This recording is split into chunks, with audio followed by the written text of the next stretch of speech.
Our main guy Toru Iban is part of a top-tier S-rank team led by the hero Sifin, and after he shuts down a monster's attack, he checks on a girl named Lisa, who gives him a big smile and says thanks. He yells at his friends to keep moving because they're almost at the finish line.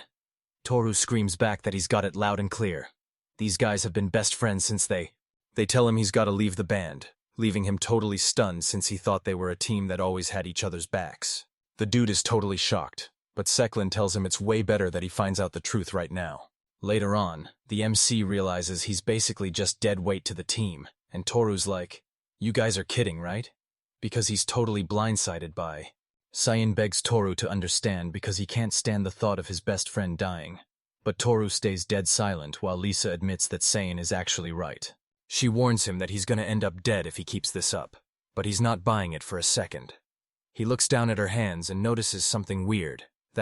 He checks on the rest of the squad, but Neely and Sawara just stare back at him in total silence. They're all just grinning, and it finally clicks for him that he was just their source of entertainment this whole time. His best friend totally backstabbed him and even slept with his fiancée. He's totally blindsided and can't help but wonder just how long they've been playing him like this. Seklin asks if he's got all that and tells him he better stay as far away from them as possible. Our MC screams at his former friend to shut it and blasts him with a punch. He screams that Seisan knew they were getting married but stole her anyway, and as Seisan just laughs in his face, the guy swings at him again. One of the girls yanks him right off the ceiling and begs him to knock it off. Neely asks what he's even doing, but Samara just calls him straight up pathetic. Out of nowhere, something tiny flies right at him, and he's totally stunned to see it's the ring he gave her. Lisa screams that she never even wanted to be with him and tells him to stay far away from them. They say their goodbyes to Toro, and now our hero is just trekking through the pouring rain. He looks down at the ring in his hand and suddenly, Lisa's smiling face pops right in front of him. He slams the ring into the ground, gasping for air as Toru lets out a massive scream and collapses to his knees in pure rage. He slams his fist into the dirt. He just can't stop thinking about that girl.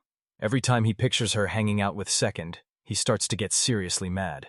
He sends every single one of them running away in tears. Our guy is just lying there on his back, wondering what his next move is even supposed to be.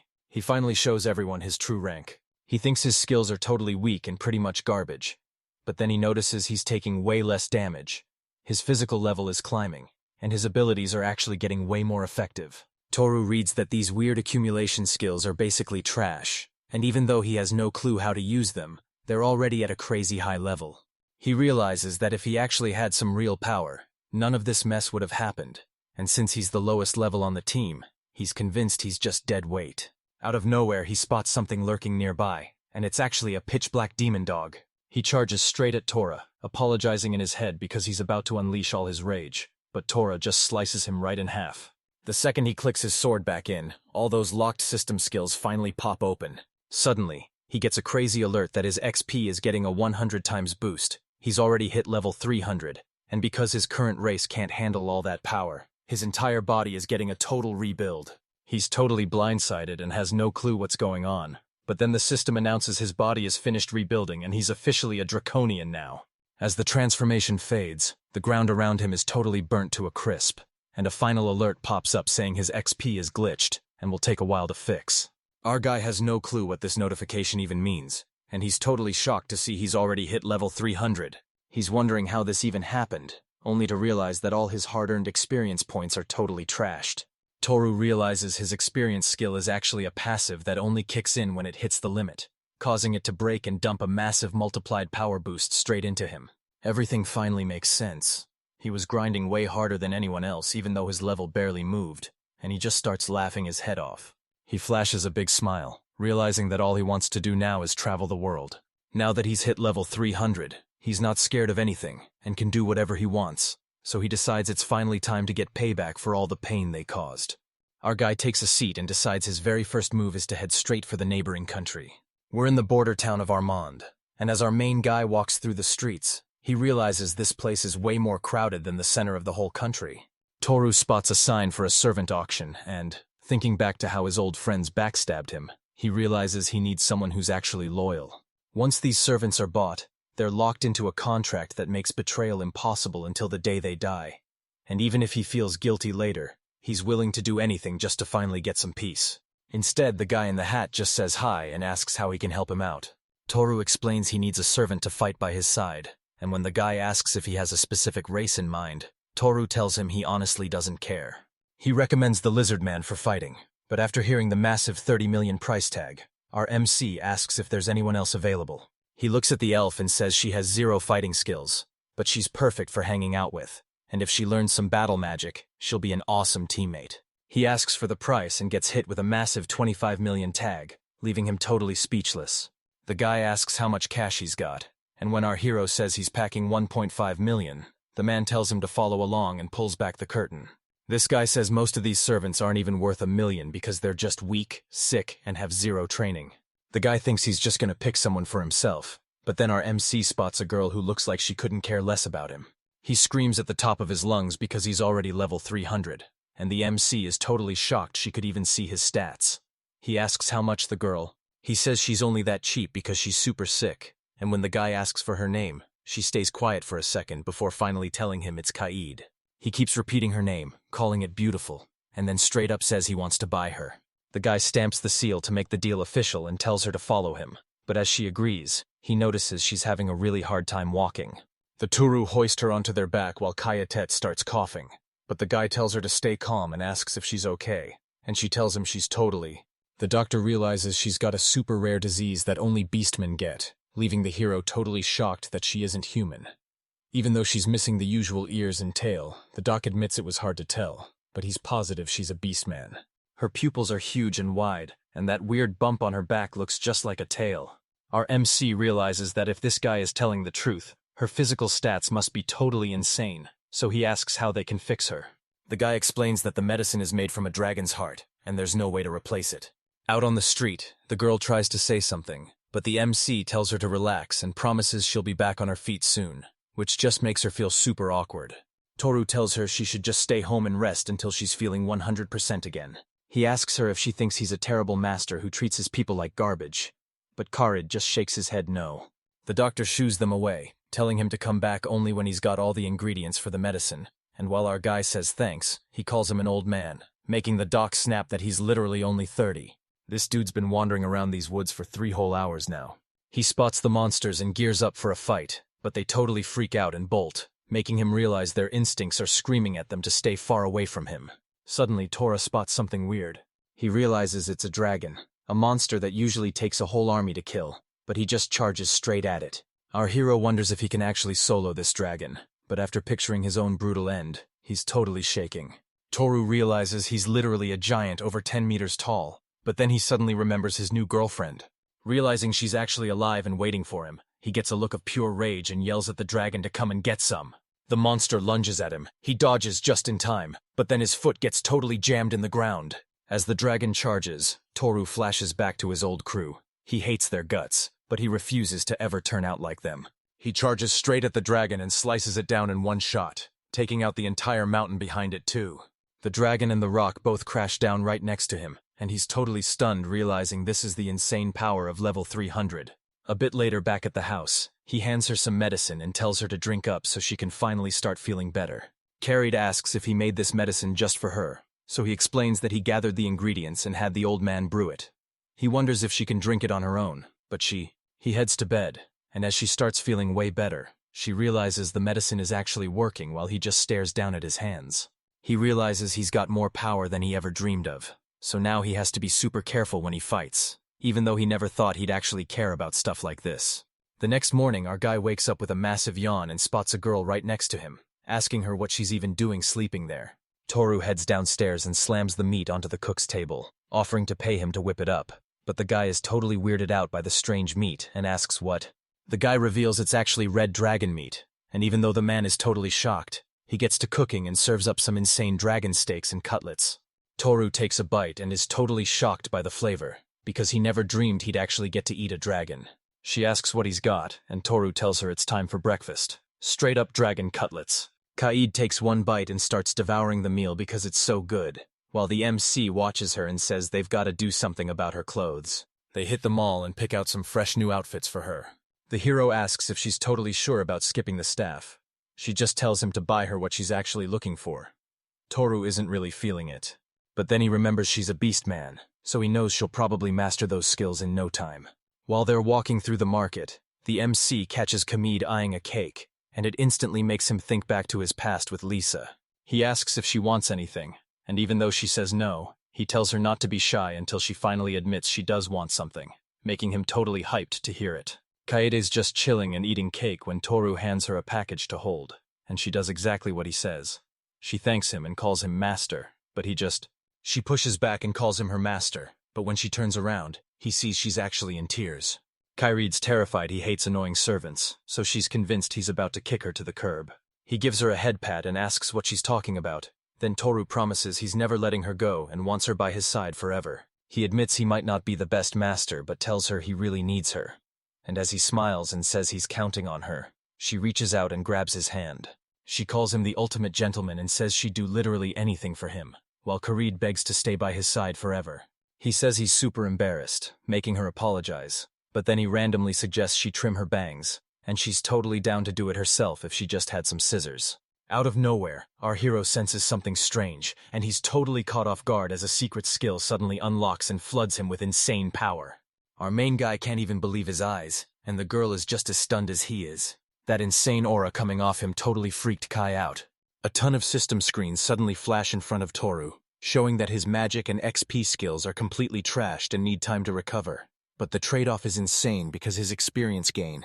Suddenly, his skills completely shattered their level caps to reach a brand new peak, and he even scored a double XP boost along with the power to borrow magic.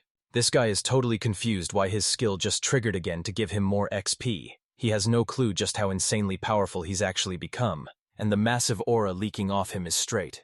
He shouts out and rips it right off. He pulls her up and says sorry for the scare, explaining that his skills just gave him a massive power boost, and when he asks if she's okay, she totally geeks out about how incredible. He's totally confused and asks if she's for real, and she tells him she's 100% serious. He checks out his stats and skills, totally hyped that he finally hit level 50. He's totally shocked his level is skyrocketing after being stuck at 10 forever, so he figures his level cap must have finally been raised. Toru spots 2 more unused accumulation skills and starts imagining the absolute chaos they're gonna cause once they finally go off. She asks if he's doing okay, and he tells her he's totally fine but just a bit shocked, then asks what she's looking for. Carrie gets all flustered and says it's no big deal, but the guy tells her not to be shy, so she finally admits she just wants some soap, and when he asks one. Back at the house, Kaed asks Toru if he's 100% sure that going for a swim together is actually a smart move. He asks if she's implying he won't be able to control himself once he sees her, and she just gives him her blessing. Just look at the pronouns again. She changes. He says, Kaed is shy and says that he does not want. If Kaed is he, then. He gets pretty annoyed and orders her to sit down, and when she actually listens, he gets super hyped while staring at her from behind. He shakes it off and starts washing her hair, but then Toru spots a tail and asks who she is, and she just casually drops that she's a fox. Toru realizes he's never actually seen her look like this in person, remembering the rumors about them having gold and fur, but then his hands suddenly slip and they both start screaming in shock. He heads out while saying sorry, but the girl is way too shy to even look at him. She says she's totally cool with it if that's what her master wants, and the guy just stares her down. He gives her a quick click, and while she's still trying to figure out what just happened, he's already gone. He walks off with a smirk, telling her he'll think about it when she's older, leaving her blushing like crazy as she calls him master.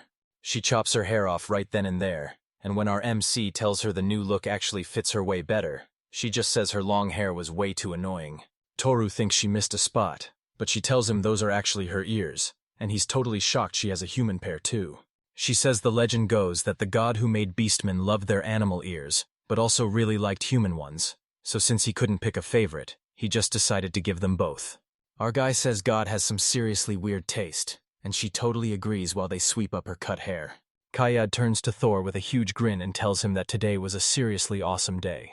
He tells her that since she loved it, they'll make tomorrow even better, and she totally agrees, saying she wants to be with him forever. The next morning, our guy is totally stressing out. Kaiseed asks what's up, and he admits the gun shop owner is totally furious and making him pay for every single weapon repair. She's left wondering what the heck he just did. Toru pulls a broken sword from its sheath and tells her he accidentally snapped the thing while cleaning it yesterday. He heads to the gun shop to grab a new weapon, and the blacksmith hooks him up with the most powerful sword in the place. Our guy says it's actually pretty decent and tells them to check it out, but one swing sends windows flying everywhere and his sword snaps right in half again. The blacksmith loses his mind when he sees every single weapon in his shop is trashed, and once the story wraps up, Kaed just stays dead silent. She tells him she knows exactly where to find an epic weapon, and leads him right to the edge of the ruins. She says there's a temple for sacred weapons right here, but he totally thinks she's just joking. Even heroes aren't just handed sacred weapons, because only a tiny group of chosen ones are actually allowed to use them. He's doubting he can even take down one of them. But Kaed is totally sure her master is going to crush it. And the guy just mentions how much room they have in. She tells him this temple was built way back when everyone worshipped the gods like crazy. If you want to grab a weapon, you've got to clear 2 tests. First, get that door open, and then pull the gun right off the pedestal. He asks how she knows so much, and she just says someone she knew told her all about it. They've finally made it, and the first test is officially kicking off.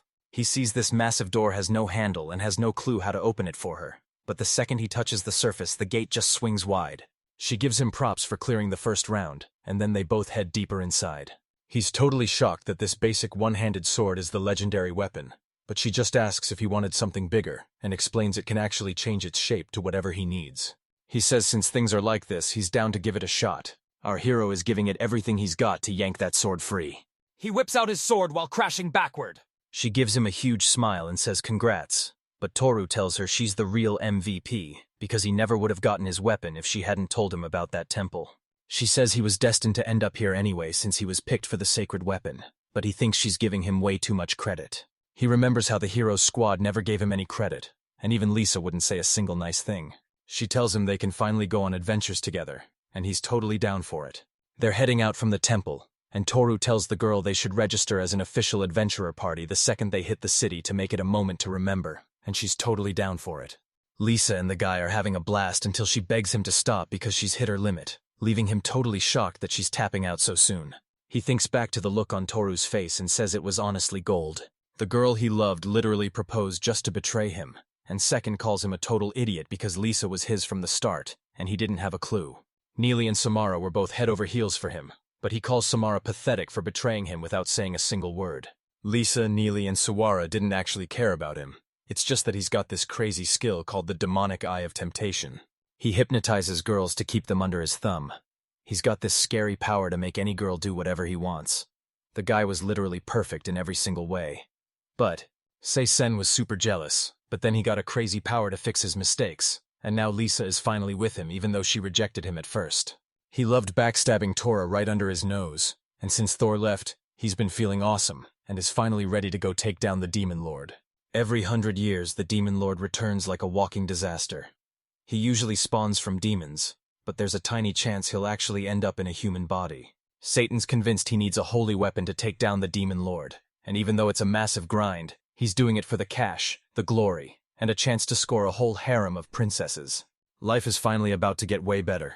A bit later, the guy totally freaks out because he can't believe they actually killed the dragon. The man says sorry for making him travel so far, but the guy brushes it off and says he's just totally caught off guard. Selikin is dying to know who took down the dragon, but the guy has no clue since they just stumbled upon its headless body. Outside, one of the girls notices Senin is totally fuming, but he swears he's not mad at all. Don't even think about ditching the dragon hunt just to go party at the hotel. Seon tells her to shut it, while Lisa starts wondering who actually took the beast down, realizing it definitely wasn't some regular adventurer. Second flashes a smile and tells them the city is finally safe, so they're good to keep going on their adventure. Suddenly, the guy freaks out again when he realizes the sacred weapon is totally missing. He's totally freaking out because it's just gone, while the girl tries to get him to keep his cool. He shoves her away and screams that he'll kill her if she touches him, so she just says sorry. He realizes that things have gone totally downhill since Toru left, and he's starting to think the whole mess is his fault. He thinks he pulled it off for a second, but then he realizes there's no way, so someone way stronger must be behind this. He doesn't know anyone strong enough to drop a red dragon, so he's betting the guy who killed it is the same thief who stole the sacred weapon. Second is ready to take him out the second he finds him, but the guy tells him the plan has totally changed. The crew heads into the Loon-Tots dungeon, and he's already acting like they've won, but the guy they're questioning asks again, and says it hasn't been seen for a whole... Everyone's jaw drops at his words, but when he asks for their location, the man claims they don't have one and tells them to just go see for themselves, leaving the guy totally confused. Second just drops to his knees in total shock, looking completely desperate and having no clue what's even going on. A month ago back in Luntada, Kay told Myers the big news that she finally got her adventurer's card. He warns her to keep that card safe because it's her official ID now, and she totally agrees. Toru realizes that while his old squad was legendary S rank, now that he's on his own, he's fallen all the way to B rank. The guy complains the whole place reeks of booze. The girl points out they literally serve drinks here, and Toru says it's all just set up for having a blast. Kairid is totally shocked and tells him he's already got her so he doesn't need to go. But the guide has no clue what she's talking about and just keeps moving. She says she's heard rumors about the dungeon, and he tells her it's actually been there since way before the city was even built, so he suggests she head over there tomorrow. As the sun sets, she asks if he's learned anything about them, but he admits he's totally clueless, and this is his very first time. Toru says there are two big reasons adventurers head there, starting with looting the monsters they take down and hunting for rare treasure. The second way is to dive deep and reach the dungeon's core at the very bottom. He tells her the core is a super rare treasure that drops insane loot, like unique items and crazy new. He tells her they're sticking to the first floor since she's still a rookie, and she follows him right to the mouth of the dungeon. Our guy tells them to head inside, and the girl's totally down for it. Cade's already deep in the dungeon, shredding through monsters with his air knife. Toru watches from the sidelines, thinking he knew she had magic, but he definitely didn't expect her to be this good. She tells him she's already hit level 15 and the guy is totally blown away. He says they only started an hour ago and has no clue how she pulled it off, so Kairid figures it's just because he's her master, but our MC isn't buying it. He realizes she's getting that double XP boost too, and she's totally hyped, shouting about how much stronger her master made her while he just gives a super awkward laugh. Up on the third floor, a girl is throwing down against two massive giants. She blasts them all with a massive storm of flower petals. A spell freezes the monsters solid and the girl shatters them into pieces with her fans. He tells her he's already wiped out every single enemy on the floor, but she's convinced level 30 is way too easy for him. She's pushing herself to get stronger, but Toru asks if she's worn out and says they've got enough loot to finally head home. She listens and says they've done enough for the day, but then she spots something weird on the floor that the guy just shrugs off as total junk. He suddenly realizes this is a rare storage space for 100 items, and when Kaid asks if it fits any size or shape, the guy confirms it because he totally recognizes those magic circles. She tells him to keep moving, but he shuts her down, reading that they'll literally starve to death without food or water, which makes her feel totally guilty. Toru tells her to chill out since they've got plenty of time to grind her levels, and she gives him a huge smile. The bag and the item inside just poof into storage. She lets out a shocked yell, and the guy tells her it's finally time to go get some sleep. Once they're back on the street, she's totally obsessed and says that meat was on a whole different level. He tells her to eat as much as she wants, and when she thanks him, Toru admits that most people aren't actually that nice to him. He's thinking about how they banked 120,000 coins today, and how she finally put in some real effort, when she suddenly asks him why he's not eating. Kaid shuts that down, saying he bought this feast with their dungeon loot, so the girl pours him a bowl and hands it over. She says food tastes way better when you share it and asks him to eat with her. Thor flashes a quick smile and thanks her, telling her it's finally time to head back. They head home, and he realizes his life was a total mess until he met Kaid, making him hope that empty void inside will finally disappear for good. First thing in the morning, Kaid screams for Toru, leaving him totally confused as he stares at her in shock. Standing right there is a grown-up Kaid, and she admits she had no idea what to do when she first woke up looking like this. Out of nowhere, she transforms, and when Toru asks if she's really Kaede, she tells him he's totally right. Check against rules. Asterisk. Engaging/teen? Yes. Simple language? Yes. One line out? Yes. No line breaks? Yes. He's totally confused about what just went down, but the girl figures it's because the level is spiking way too fast. He's totally lost, so Kaid explains that once these kids hit level 20, they actually grow up and get a massive boost to all their stats. Our MC is convinced that getting super buff is totally doable, especially since he literally evolved into a new race after hitting a certain level. He's totally blown away by how gorgeous she's become, and honestly, he can't even picture her as a little kid anymore. He asks why she's still naked and tells her to cover up, but Katie just shows him her totally trashed clothes. Toru tries to give her his clothes, but she totally shuts him down, and when he asks what her problem is, she admits it's because they smell just like him. Toru tells her they can totally do something else if she's not feeling it, but she just throws on a shirt and says it's way too big for her. He tells her she looks awesome and tells her to throw her pants on, and she's totally down for it. They hit the streets to get her a fresh fit, and when Kaid asks how she looks, the MC just smiles and says she looks amazing, making the girl crack up. He realizes she looks all grown up but is still a kid at heart, so Toru tells her to go ahead and see if her weapon is a good fit. She waves her fan and says she's all good, but the MC warns her she's gonna get hurt moving like that, especially now that she can blast 2 magic attacks at the same time. Whenever they're out walking, everyone's eyes are glued to Kahid because they can't believe someone so stunning lives in this city, with some people calling her a total sweetheart while others are. Our lead sees everyone simping over Kayadee's looks, and it totally grosses him out. But even though she's hyped to make a ton of cash today, he tells her to he says they're still loaded from that dragon hunt, so today is all about grinding levels, and he's already stocked up on all the supplies they'll need. She's totally stoked and tells him to go out and have the best day ever. They're already inside the dungeon and a massive swarm of skeletons is charging right at them. She unleashes a massive air blast and just wipes out the entire skeleton mob. Skeletons shatter into a million pieces as the girl activates a powerful magic circle all around her. She's stoked that she actually pulled it off, and Toru totally agrees, noticing that he's starting to yawn too. She's already level 50 even though the floor only requires level 15, and she's wrecking them so easily that Toru is actually starting to doze off. She asks if he's beat, but he tells her he's just running on 0 sleep while Kaid flashes a grin and waves her fans around. She finishes the trash, rolls out the rug, and plops down on her knees while smacking her legs. He gets all flustered and says a quick break won't hurt anything, and she's totally on board. He starts drifting off, thinking about how amazing she smells right before he's out like a light. Toru wakes up and thanks the girl for letting him crash. She's totally chill about it, but then he spots a bunch of skeletons just sitting nearby. He asks what went down, and Kaid explains that they tried to jump them while he was asleep, so she just took them out. She's totally shocked she wiped them out without even moving an inch. And when she tells him to stay still so she can shake him off, he thinks to himself that she's actually being... Suddenly, he feels this crazy warmth and thinks he's finally hit God mode, so he asks the girl what her skills are. The hero admits he's totally in the dark about her right now, but he tells her it's her right to keep things private if she wants, though she quickly reminds him that He checks her stats and spots a skill every mage would kill for, realizing her power amplification is the real game changer. Toru looks at her and realizes she's got what it takes to be a total pro, so he tells her they're finished here and it's time to keep moving. He asks if she's really sure about going even deeper, and she tells him she's totally down as long as he's okay with it. Kaid hits the 10th floor and starts shredding through enemies with a massive wind slash. She's flexing her magic skills and she's totally hyped because her level is jumping so fast that her powers are growing way quicker than she can even understand. Toru tells her he's got her back if she ever needs help, and Kaya is totally down with that. She's actually firing bullets made of straight-up air. He knows these goblin riders are actually pretty tough, and even though he's going to crush them without mercy, he still feels kind of bad for them.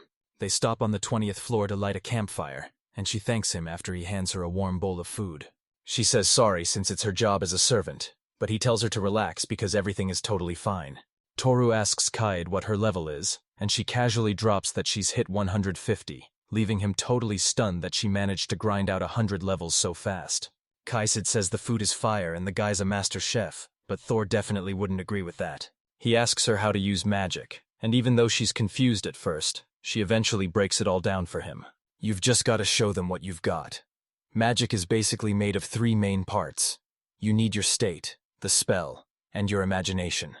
If he knows the spell, he finally gets it and realizes all he has to do is picture the flames, so he imagines fire in his hand and it actually starts blazing for real. He's stoked that he finally pulled it off and admits it was a total struggle, but Karid just tells him he needs way more practice. He's itching to learn magic right away, so he admits she's right and decides it's time to train way harder. The 29th floor is crawling with all sorts of crazy monsters. Our hero admits he's never faced orc wars, cursed skeletons, or minotaurs, and tells Kay to watch his own back. She's dodging every single attack like it's nothing. He traps them all in a massive ice cage to stop them in their tracks. Every single one of those monsters is frozen solid. They all turn to Tora to hear what he said, but he just tells her to forget it, thinking she's already level 200, and wondering why he's even stressing about her in the first place.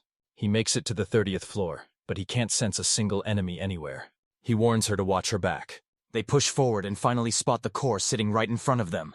They finally hit the end and are super hyped they cleared the dungeon, so Kaid tells him to go ahead and touch the court. Toru plays it cool and says he didn't do a thing, telling her to give herself more credit, but she insists she only made it this far because of him.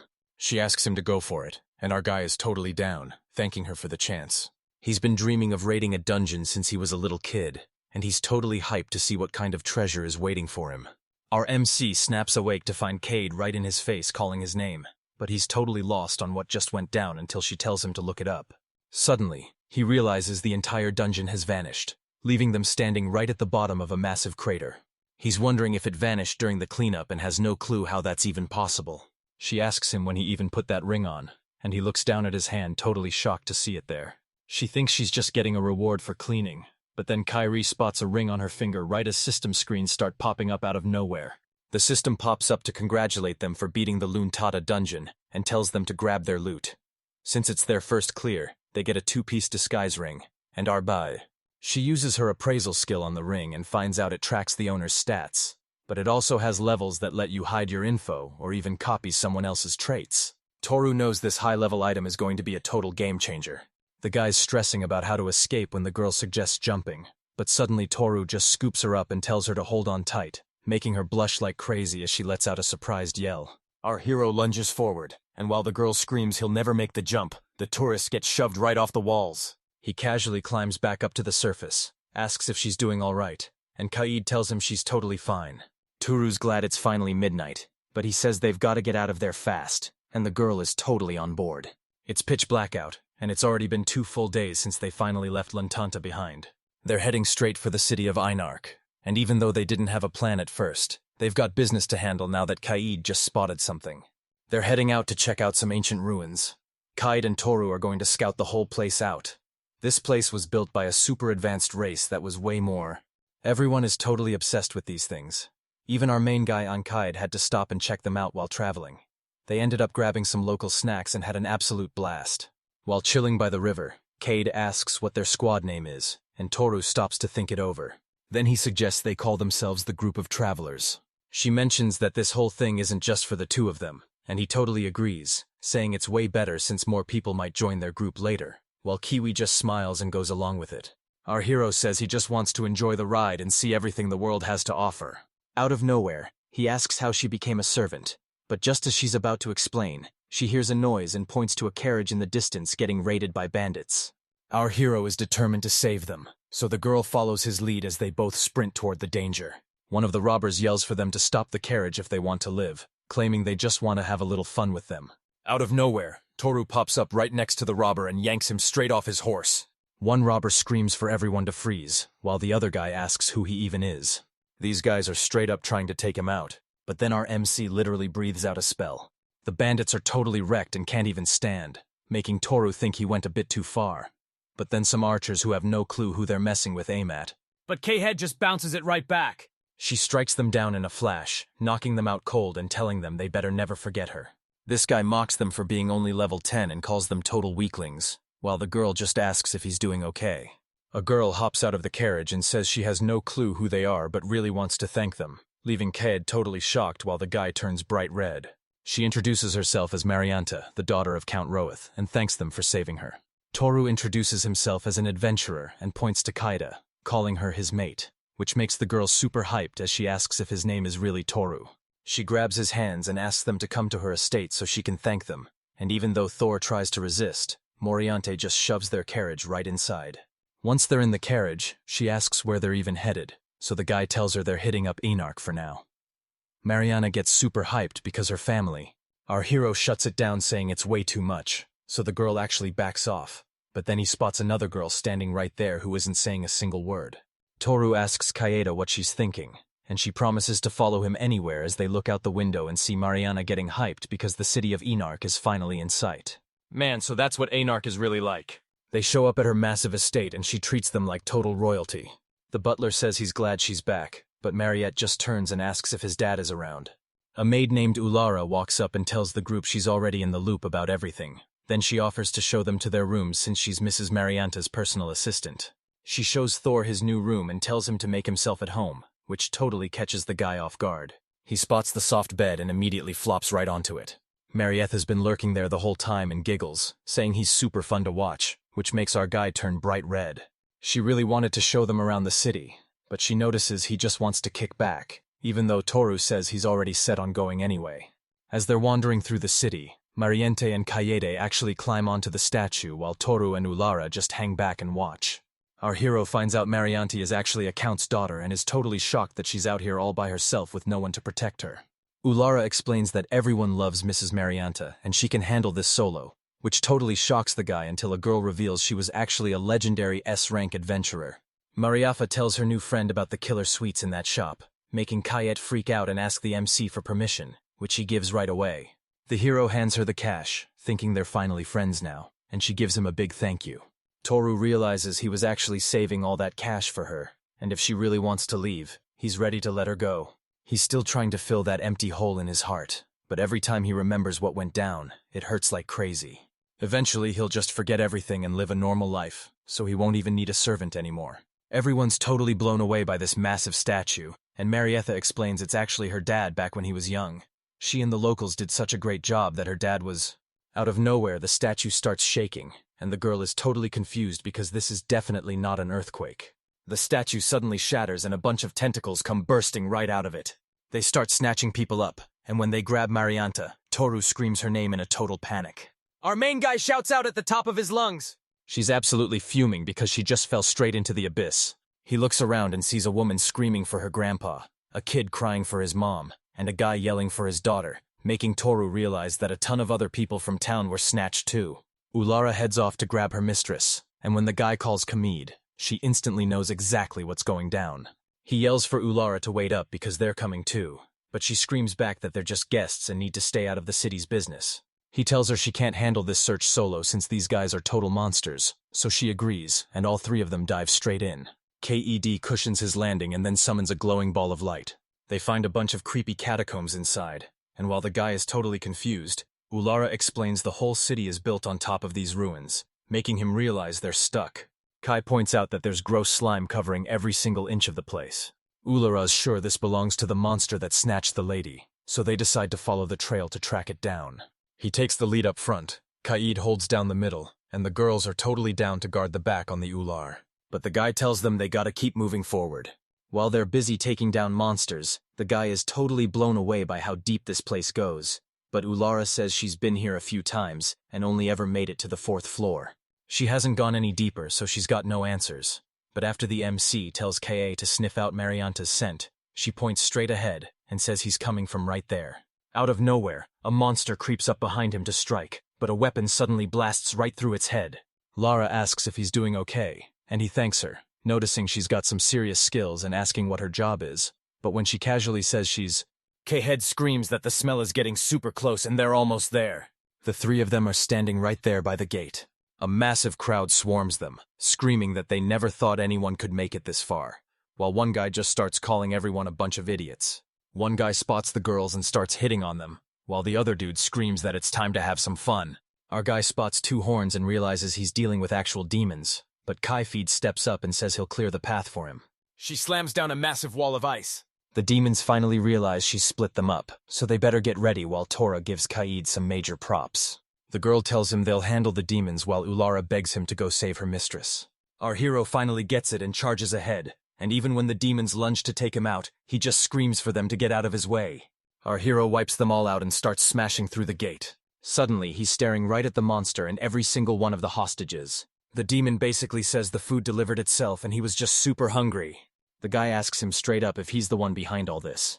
He's totally down, so our hero asks what his big goal is and why he decided to trash the city. The group says answering is a total waste of time, but he's a nice guy and wants to share a quick story right as the demon snaps his fingers. Tentacles suddenly wrap all around our hero, while the demon brags that this dungeon actually links every major city together, making it way too easy to destroy the whole country. To kick off this war, they had to steal something huge from their own lord, and now Toru finally realizes why Mary Empe was kidnapped as the guy confirms his theory. He brags that as long as he's got the girl, he's the one calling the shots, and Toru is absolutely fuming. The demon just laughs and says he sees pure hate or a thirst for blood on his face, and even though he can't tell which one it is, he's still gonna end him. He's the city's big-time protector, and he rips right through those tentacles like they're nothing, leaving the demon totally clueless about what just happened. He walks right up to the guy, who's totally freaked out and tries to swing at him. Things aren't going well, and he warns that if he gets any closer, he's gonna grind him into literal dust. Our guy hypes him up to try it, but the demon thinks he's funny and tells him to drop dead. He sets off a massive chain of explosions. He's laughing his head off until he realizes our hero is standing there without a single scratch. The guy asks him straight up if he's actually happy with how things turned out. He brags that it's impossible to even scratch him, and the demon straight up calls him a monster. He's going for it again, trying to set off another huge chain explosion. But our guy just keeps walking without a single scratch, making these dudes absolutely freak out because they have no clue what's going on, and one of them even thinks this is impossible and figures he must. Toru swings his blade with everything he's got. He slices both the guy and the monster behind him clean in half, then snaps that he's not a hero, just a regular warrior. Mariana is slowly waking up, but Ulara warns her she can't make any sudden moves just yet. She asks what's happening, but her brain is a total blank until she spots that hole in the ground and remembers something literally dragged her under. Everyone's super hyped that Mariana is finally awake, and some are even thanking the gods for the miracle. The girls whip around and spot Toru standing there with Kade. Our MC is totally hyped to finally be awake, and Kade is just as stoked to see her back in action. She asks what's going on, and he tells her the demons are actually invading the city through the ruins right under their feet. Our hero says they basically pulled it off since things ended well, but it's still a tough win because some people really suffered. Mariah finally realizes what went down and asks who saved them, thinking it was her dad. But Ulara tells her that she, Mr. Toru, and Kade were the real heroes. The girl is totally stunned, and Ulara thanks them for helping save the lady, making the guy blush as he says he'd never leave someone in trouble who helped him out. One guy asks if he saved their mistress, another shouts that they totally crushed the demons, and now the whole crowd is lining up to thank them. Everyone starts showering them with thanks, but it's honestly just making our main guy feel super awkward. Out of nowhere, Mariana pulls him into a huge hug, making him totally blush as she thanks him for saving everyone. Our hero agrees, but Kayed totally snaps at Mariette for overstepping, and as she shyly apologizes, he realizes these two are definitely hiding something big. Right there at the council, the father and daughter share a big hug while Kayed and Toru watch everything go down from the side. She starts hyping him up for taking down one of the Demon Lord's top generals, but he's totally lost and asks her to say that again. Kate explains that even though he's the weakest, he's still a general, making our hero wonder just how insane the Demon Lord's actual power must be. The Lord and his daughter are staring straight at Kayed and Tora. The guy thanks him, saying he saved his daughter again just like he did the first time. He gets super flustered and says that as long as she's safe, nothing else even matters. The girl warns him that he better thank Thor properly or she's gonna lose it. But the Lord just asks who she thinks he is, saying a simple thank you isn't nearly enough. He thinks it over but admits he has no clue what Thor would even want. So Ulara asks to share her idea, and whispers a secret right into his ear. The Lord is totally stunned, and while Tora gets grilled with questions, this guy claims he actually took down the Demon Lord's general. But our main character isn't buying it at all. The man says this totally flips the case upside down and asks if Toru was heading to the capital first, and the guy tells him yeah. The Lord is totally on board and promises to send the letter. But while the guy stands there looking completely lost, Solara leans in and whispers a secret to Mariantes. She starts grinning as the Lord tells him he can stay as long as he wants and have his daughter show him around again. But our guy is clearly weirded out as he says thanks. That night at dinner, Kaid is totally loving the meal and says every single bite is delicious. He notices she's a total mess again and steps in to help her dry off. She turns bright red and thanks him, and as he looks at her, he realizes that even though she looks like a grown-up now, she's still just a kid on the... The girl across from him asks what he's doing tomorrow, and he tells her he's planning to hit up that dungeon. Mariana asks why he's doing this, and he just says he's an adventurer who loves the thrill, especially since he's pretty sure nobody else has ever been there before. He starts thinking about all the insane treasure waiting for him, and the more he obsesses, the more he needs to go, even though the girl warns him to just drop it. And just like that, he tells them he's joining the squad. Ulara tries to speak up, swearing she's going to protect them. Karid is totally against the idea, asking what they'll do if she gets hurt again. The guy just tells. She knows her dad doesn't actually own this dungeon, so Mariette tells Kaida she's not there to mess with her. She just wants to be friends, which makes the girl blush in total shock. She tells him that if that's how it's going down, he's taking her with him. He tells Ulara to stay back and protect her while he pushes forward, making them promise to bail if things get sketchy, and the girls are totally down with the plan.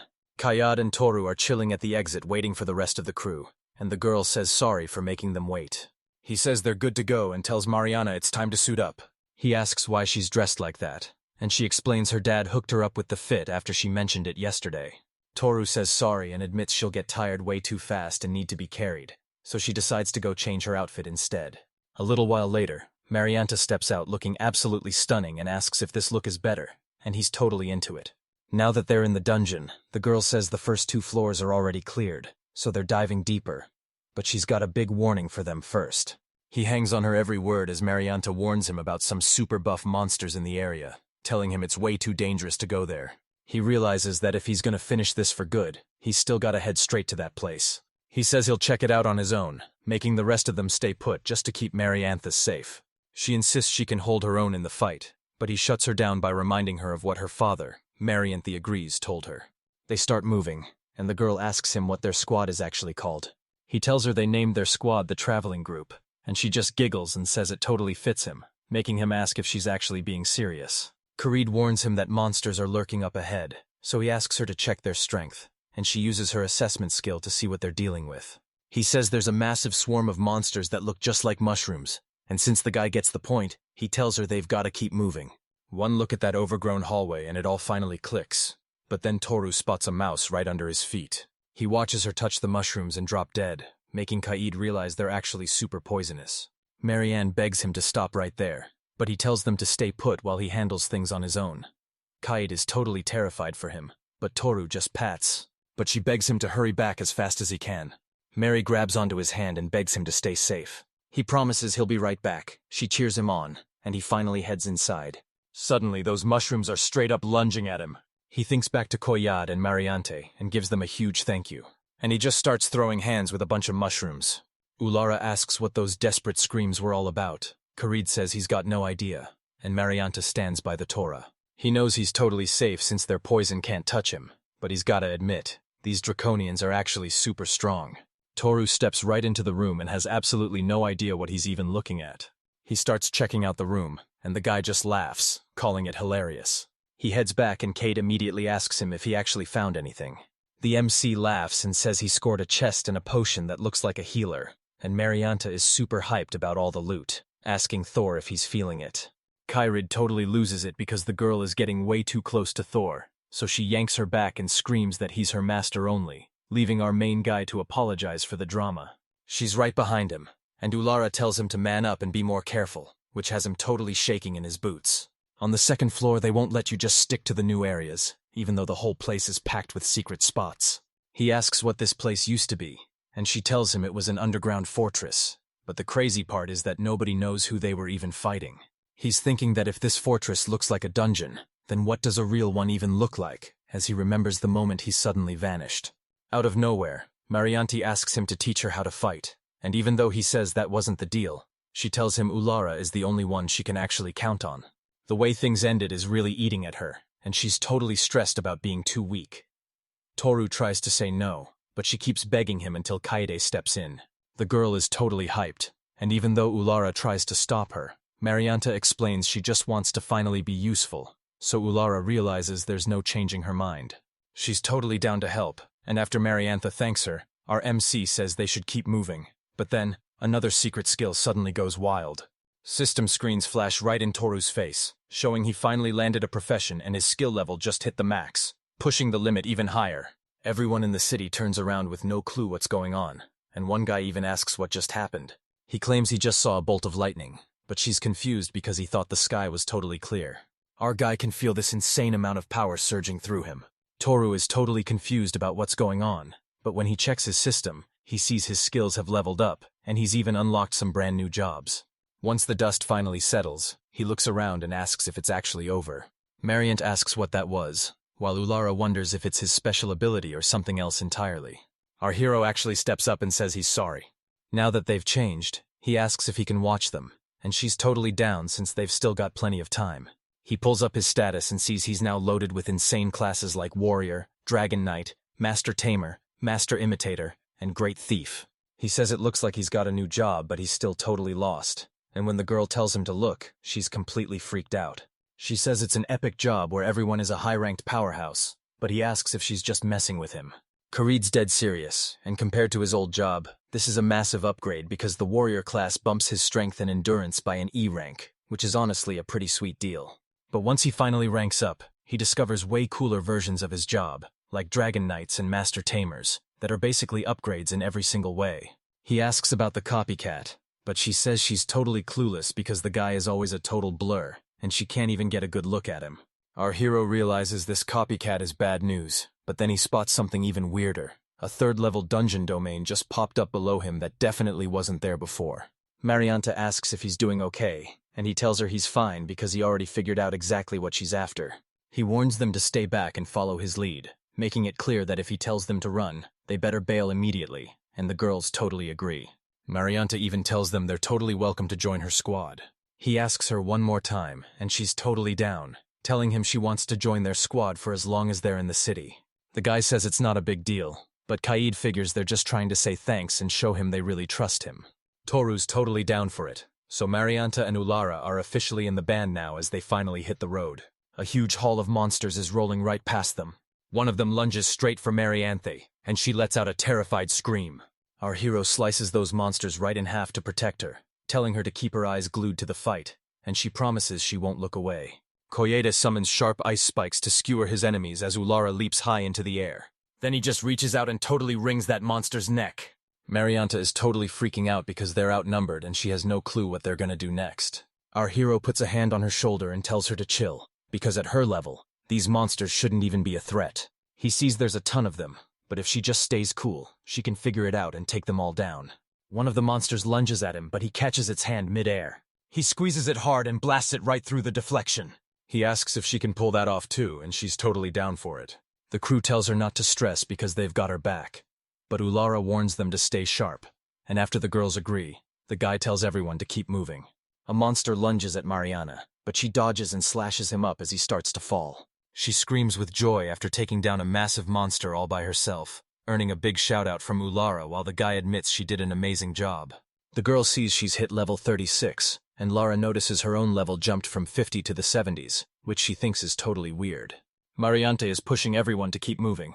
Ulara thinks she's got way too much energy, and Toru tells you there's no rush at all. He asks Kaid what's up, and she tells him she was just thinking about how she used to be. He tells her she's actually way worse than any of them, making her turn bright red as she starts to tear up. She says it's finally time to head up to the surface, and Toru totally agrees. Our hero tells Mariante he's ready to bail, but she totally shuts him down because she wants to stay and check out the unexplored areas. He realizes they're going to be stuck there forever at this rate, so the guy says it's time to move out, and Marianthe is totally hyped. They keep moving forward, but they run straight into a total dead end. He says they've finally hit a dead end. The girl starts getting really upset. Our hero thinks the whole situation looks super sketchy. He suddenly starts wailing on the wall, "Carry."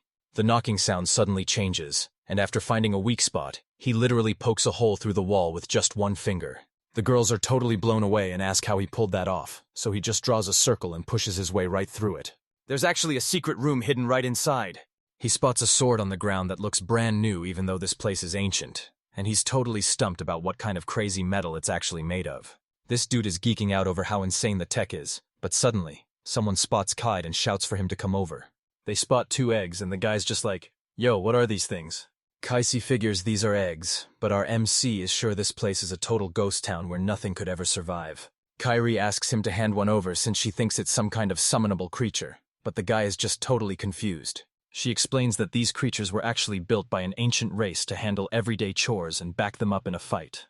Since they're artificial, there's still life inside, and she figures that if you just pump them full of mana, the creature will finally show up. Our guy thinks it sounds like a total blast and wants to give it a shot, and Karid says she's actually super down to try it too. He starts pumping mana into it, but nothing happens at first, and even though he's sure he's doing it right, the girl tells him to just hang on and blast it with even more power. So now, the Torah is convinced they seriously need to boost the human population. The whole room is totally packed with his guys. Ulara is totally losing it, wondering where all this massive mana is coming from. But Kafred stays super cool and says there's barely any left. Our guy is shocked that everything is already set to go, so he slices his finger to seal the deal with blood and lets it drip right onto the egg. Something's finally hatching right out of him, and Kaid and Toru are absolutely losing it. Our MC asks if this thing was summoned.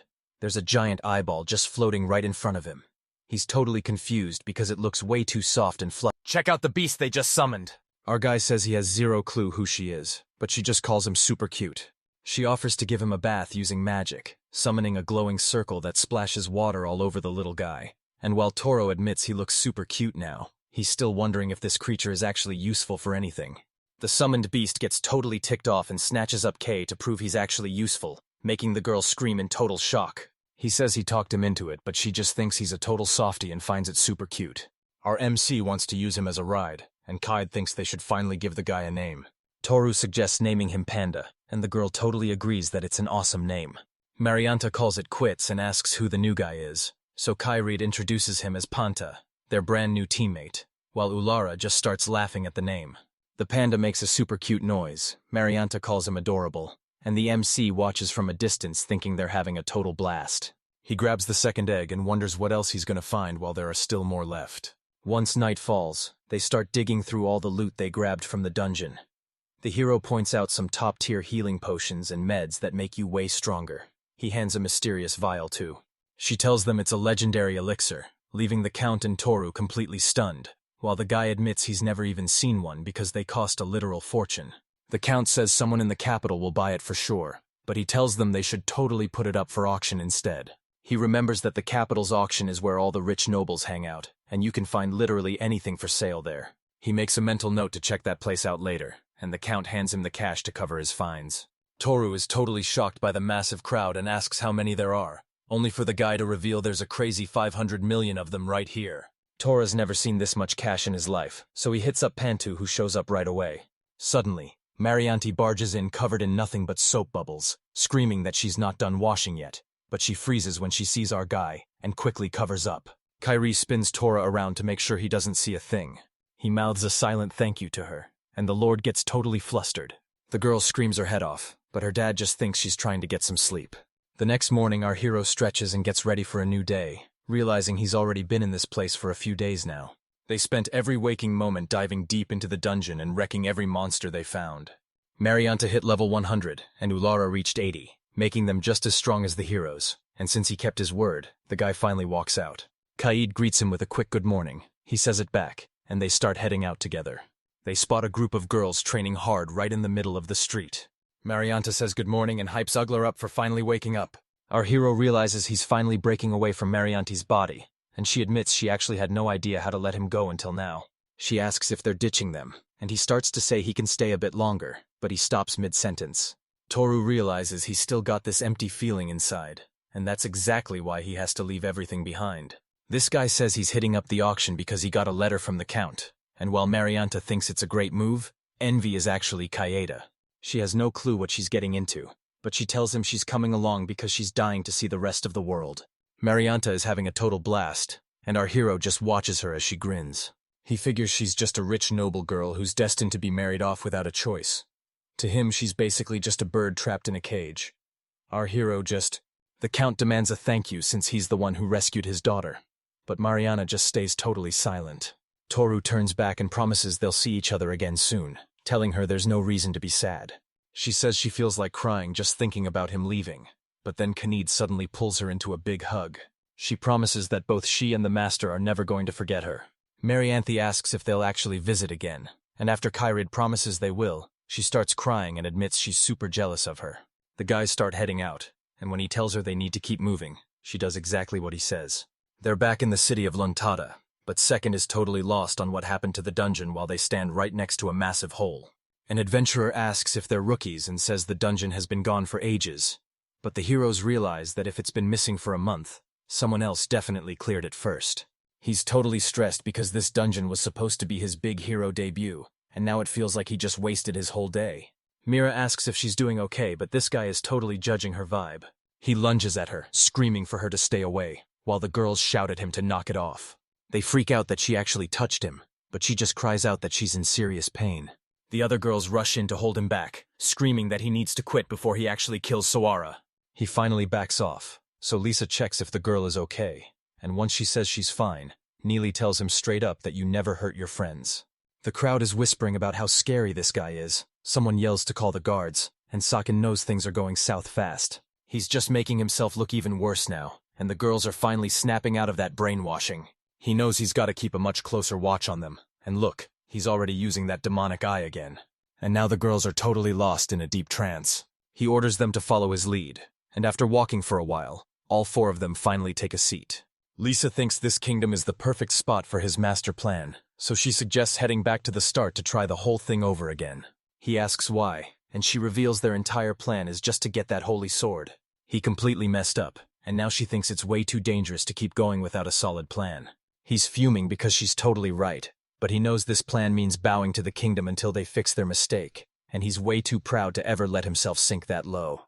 Sikin remembers there are still more holy swords out there, but if they even think about them, the enemy will be able to find another one. Nay says there's a city on the way with some untouched dungeons, and she wants to make her big debut right there. He's totally down, saying that if they pull this off, they'll definitely get noticed, and the girls are all in. The guy is totally shocked by what the Count just dropped on him. The guy says the ruins are already picked clean and there's literally nothing left for them to do. Second asks who pulled this off, and he's told it was a pack of travelers who even took down the demon army's general. Out of nowhere, Mariette bursts into the room and is totally shocked to see he's actually got company.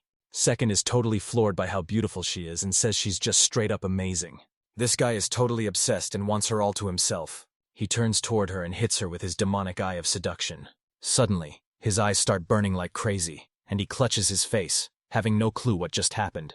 The system tells him the skill is useless against anyone at a higher level, and he's completely blown away that she's actually out-leveling the hero. Mary jams her sword right against his throat and asks him what he was even planning to do with it. Seekin is totally stunned by how fast she closed the gap, while the Count brags about being God's chosen one, and says even God rewards those who put in the work. Second thinks the gods actually like normal adventurers more than heroes, and the Count totally agrees, saying they can trick your brain and even control your heartbeat. He says the talk is over and tells them to get out right now before he orders his men to kill them. Sane is absolutely fuming because nothing he does is working, and he's totally confused how a hero could be struggling this much. The girls decide it's time to head back home, but this guy starts screaming his head off at them over the holy sword. He makes the final call to go after the S-sword, ordering the girls to follow him, and they fall right into line. Once he gets that holy sword, he'll finally be the perfect version of himself who controls everything, and there's just no way he's going to lose. A girl and a guy stand on a narrow path looking up as freezing rain slams into the monsters she summoned, but the beasts quickly start dodging the hits. He reaches out his hand and summons a wild power called Roscoe. A sharp point suddenly pops out of the guy's hand and shoots straight forward. Roscoe lunges at the flying monsters, skewering them with his sharp blade as they shriek in total pain. The creature unfolds mid-air to switch directions, its tip flying right back to the guy who starts hyping it up for being so awesome.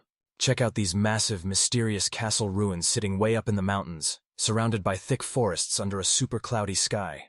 The duo sets up a small camp to catch their breath, and the girl admits she's totally shocked another summon beast was hiding in that second egg. The guy thinks Roscoe looks like a total fighter, but the girl says his ability to fly super high makes him way more useful. She leans right in and asks the beast if it's finally ready to show her what it can really do. He stares at her in total shock because she can actually understand this monster, but the girl with the ears has no idea how to explain it. This guy and girl are watching their creatures chat, and the dude points out they totally understand each other. Out of nowhere, both creatures rocket into the sky, leaving the guy and girl totally stunned and clueless about what's going on. The girl's monster finally returns, and the guy thinks both creatures are ready to face off, while the girl with the ears points out that the antlered one can fly 10 meters high. The kid snaps his head up, covers his face, and screams for Roscoe to get back over here. He's clutching his very life in his hands, and even though he doesn't know how far Roscoe can fly, he's gonna use him to lead the way. A loud growl echoes right through the guy's heavy armor. So he looks at the girl and tells her he's starving and ready to cook up a meal. This dude just stays sitting there with his arm reaching out, telling Roscoe to get back over here. She calls him master, and after he replies, the girl with the animal ears asks if she can finally handle the cooking this time. The guy looks at her in total shock and asks if she can actually do it, but she just reaches out her hand and says no, even though Ulara taught her a little trick. A bit later, she steps out in a brand new apron she just bought, and asks the owner what he thinks of her new look. She skips over to the cauldron all excited, mentioning she and Marianne grabbed it during their shopping trip. He narrows his eyes at the super weird stuff on the table, seriously doubting if whatever she cooks will even be edible. A pot bubbles over the open fire, and the girl with the animal ears walks up holding a knife and a frog. Our MC is just watching from the side, totally clueless about what this girl with animal ears is doing as she stands over a pot holding a mandrake. Our hero stares straight ahead, sweat dripping down his face. He's thinking this girl seriously talks to herself way too much. He's got a total death grip on her creature right now. He stares at the bubbling pot and can't wrap his head around eating something that's literally bright purple. This girl with the ears hands him a hot plate of food and calls him the owner, so our guy gives a super awkward smile while thanking her. He says thanks, shoves a spoonful in his mouth, and closes his eyes, but then they suddenly snap wide open. Our main guy is sitting there totally shocked by how good the food is. But then the girl with the ears flashes a huge smile and tackles him with a waist hug, making him tell her to be careful while he's still trying to eat. He keeps stuffing his face while she just clings to him, totally obsessed with how he smells. Our hero locks his eyes on the tail and it's wagging like crazy. He keeps glancing down, thinking she's actually hyped about something. Our guy sets the plate of leftovers and a spoon on the bench. Then, he reaches out and places his hand right on. The girl with the ears looks up and screams in total shock, completely weirded out by what he's doing. But the guy just casually mentions how soft her tail is. She pulls back a little but stays right there, looking totally embarrassed as she stares at him, while the MC gets super hyped and calls out her name, Kai. Katie and the main character lock eyes. Then she stands up and gets right in his face, leaving Toru totally frozen in shock. Lisa mocks Thor for being poor, but after she betrayed him, he ditched Seon to find comfort with a servant, and now he's just standing there in total shock. She keeps whispering in Thor's ear that Kahid will do whatever he wants, all he has to do is ask. Toru pulls back and awkwardly admits he wants more, so Keed rests her hand on his lap and asks if he's actually for real. K8 zips over to the campfire and tells Thorn he's down to whip up more food whenever he's ready, while Toru just stays put and gives him a quick thanks. Toru lets out a massive sigh of relief, realizing he almost let his wild side win, but he knows the girl will be totally fine since she's already a grown-up. Kaede beams with joy, knowing Toru isn't just using her as a way to feel better about himself.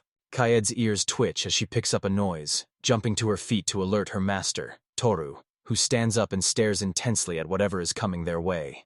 Kaed and Toru look up to see a swarm of monsters filling the sky, and Toru figures they were totally lured in by the smell of Kaed's cooking. Kaiseed warns that these monsters are way bigger than the wyverns they fought before, and Toru is hyped to see what Rosuke can actually do. Toru points his finger with a big grin and tells Rosuke to go ahead and finish them off. Roscoe moves like lightning, stabbing through every single wyvern in his path. They all crash to the dirt, totally wiped out and dead on the spot. Toru watches him pass by and... Cade thinks it's either Toru's blood or his new job, but Toru totally forgot he even had a new profession. A bit later, Toru and Kaya finally hit the road, and we see them walking through a super crowded town. She scratches her head and asks if this is the big capital, while the MC tells her Armin's kingdom is massive and full of stuff to find. Toru's blown away by how much loot is in the shops, and he notices the place is crawling with famous adventurers. Kyrid flashes a huge grin and says she wants to travel everywhere, so the guy agrees, but they've got to deliver that letter to the Count before they go anywhere. The girl asks who they're even looking for, and Thor tells her it's a Count named Jonathan Rockbell. The guy smiles at Kyrid and tells him that Count Jonathan Rockbell is a huge name in the shipping business, and super famous in the capital. But suddenly a scream rings out and a massive explosion goes off. Someone's screaming for help as a wild animal drags a cart right through the crowd, forcing everyone to dive for cover. Toru and Kei lean in with total interest while people start arguing that this beast is actually some kind of dragon, but nobody has a clue why it's so incredibly ticked off.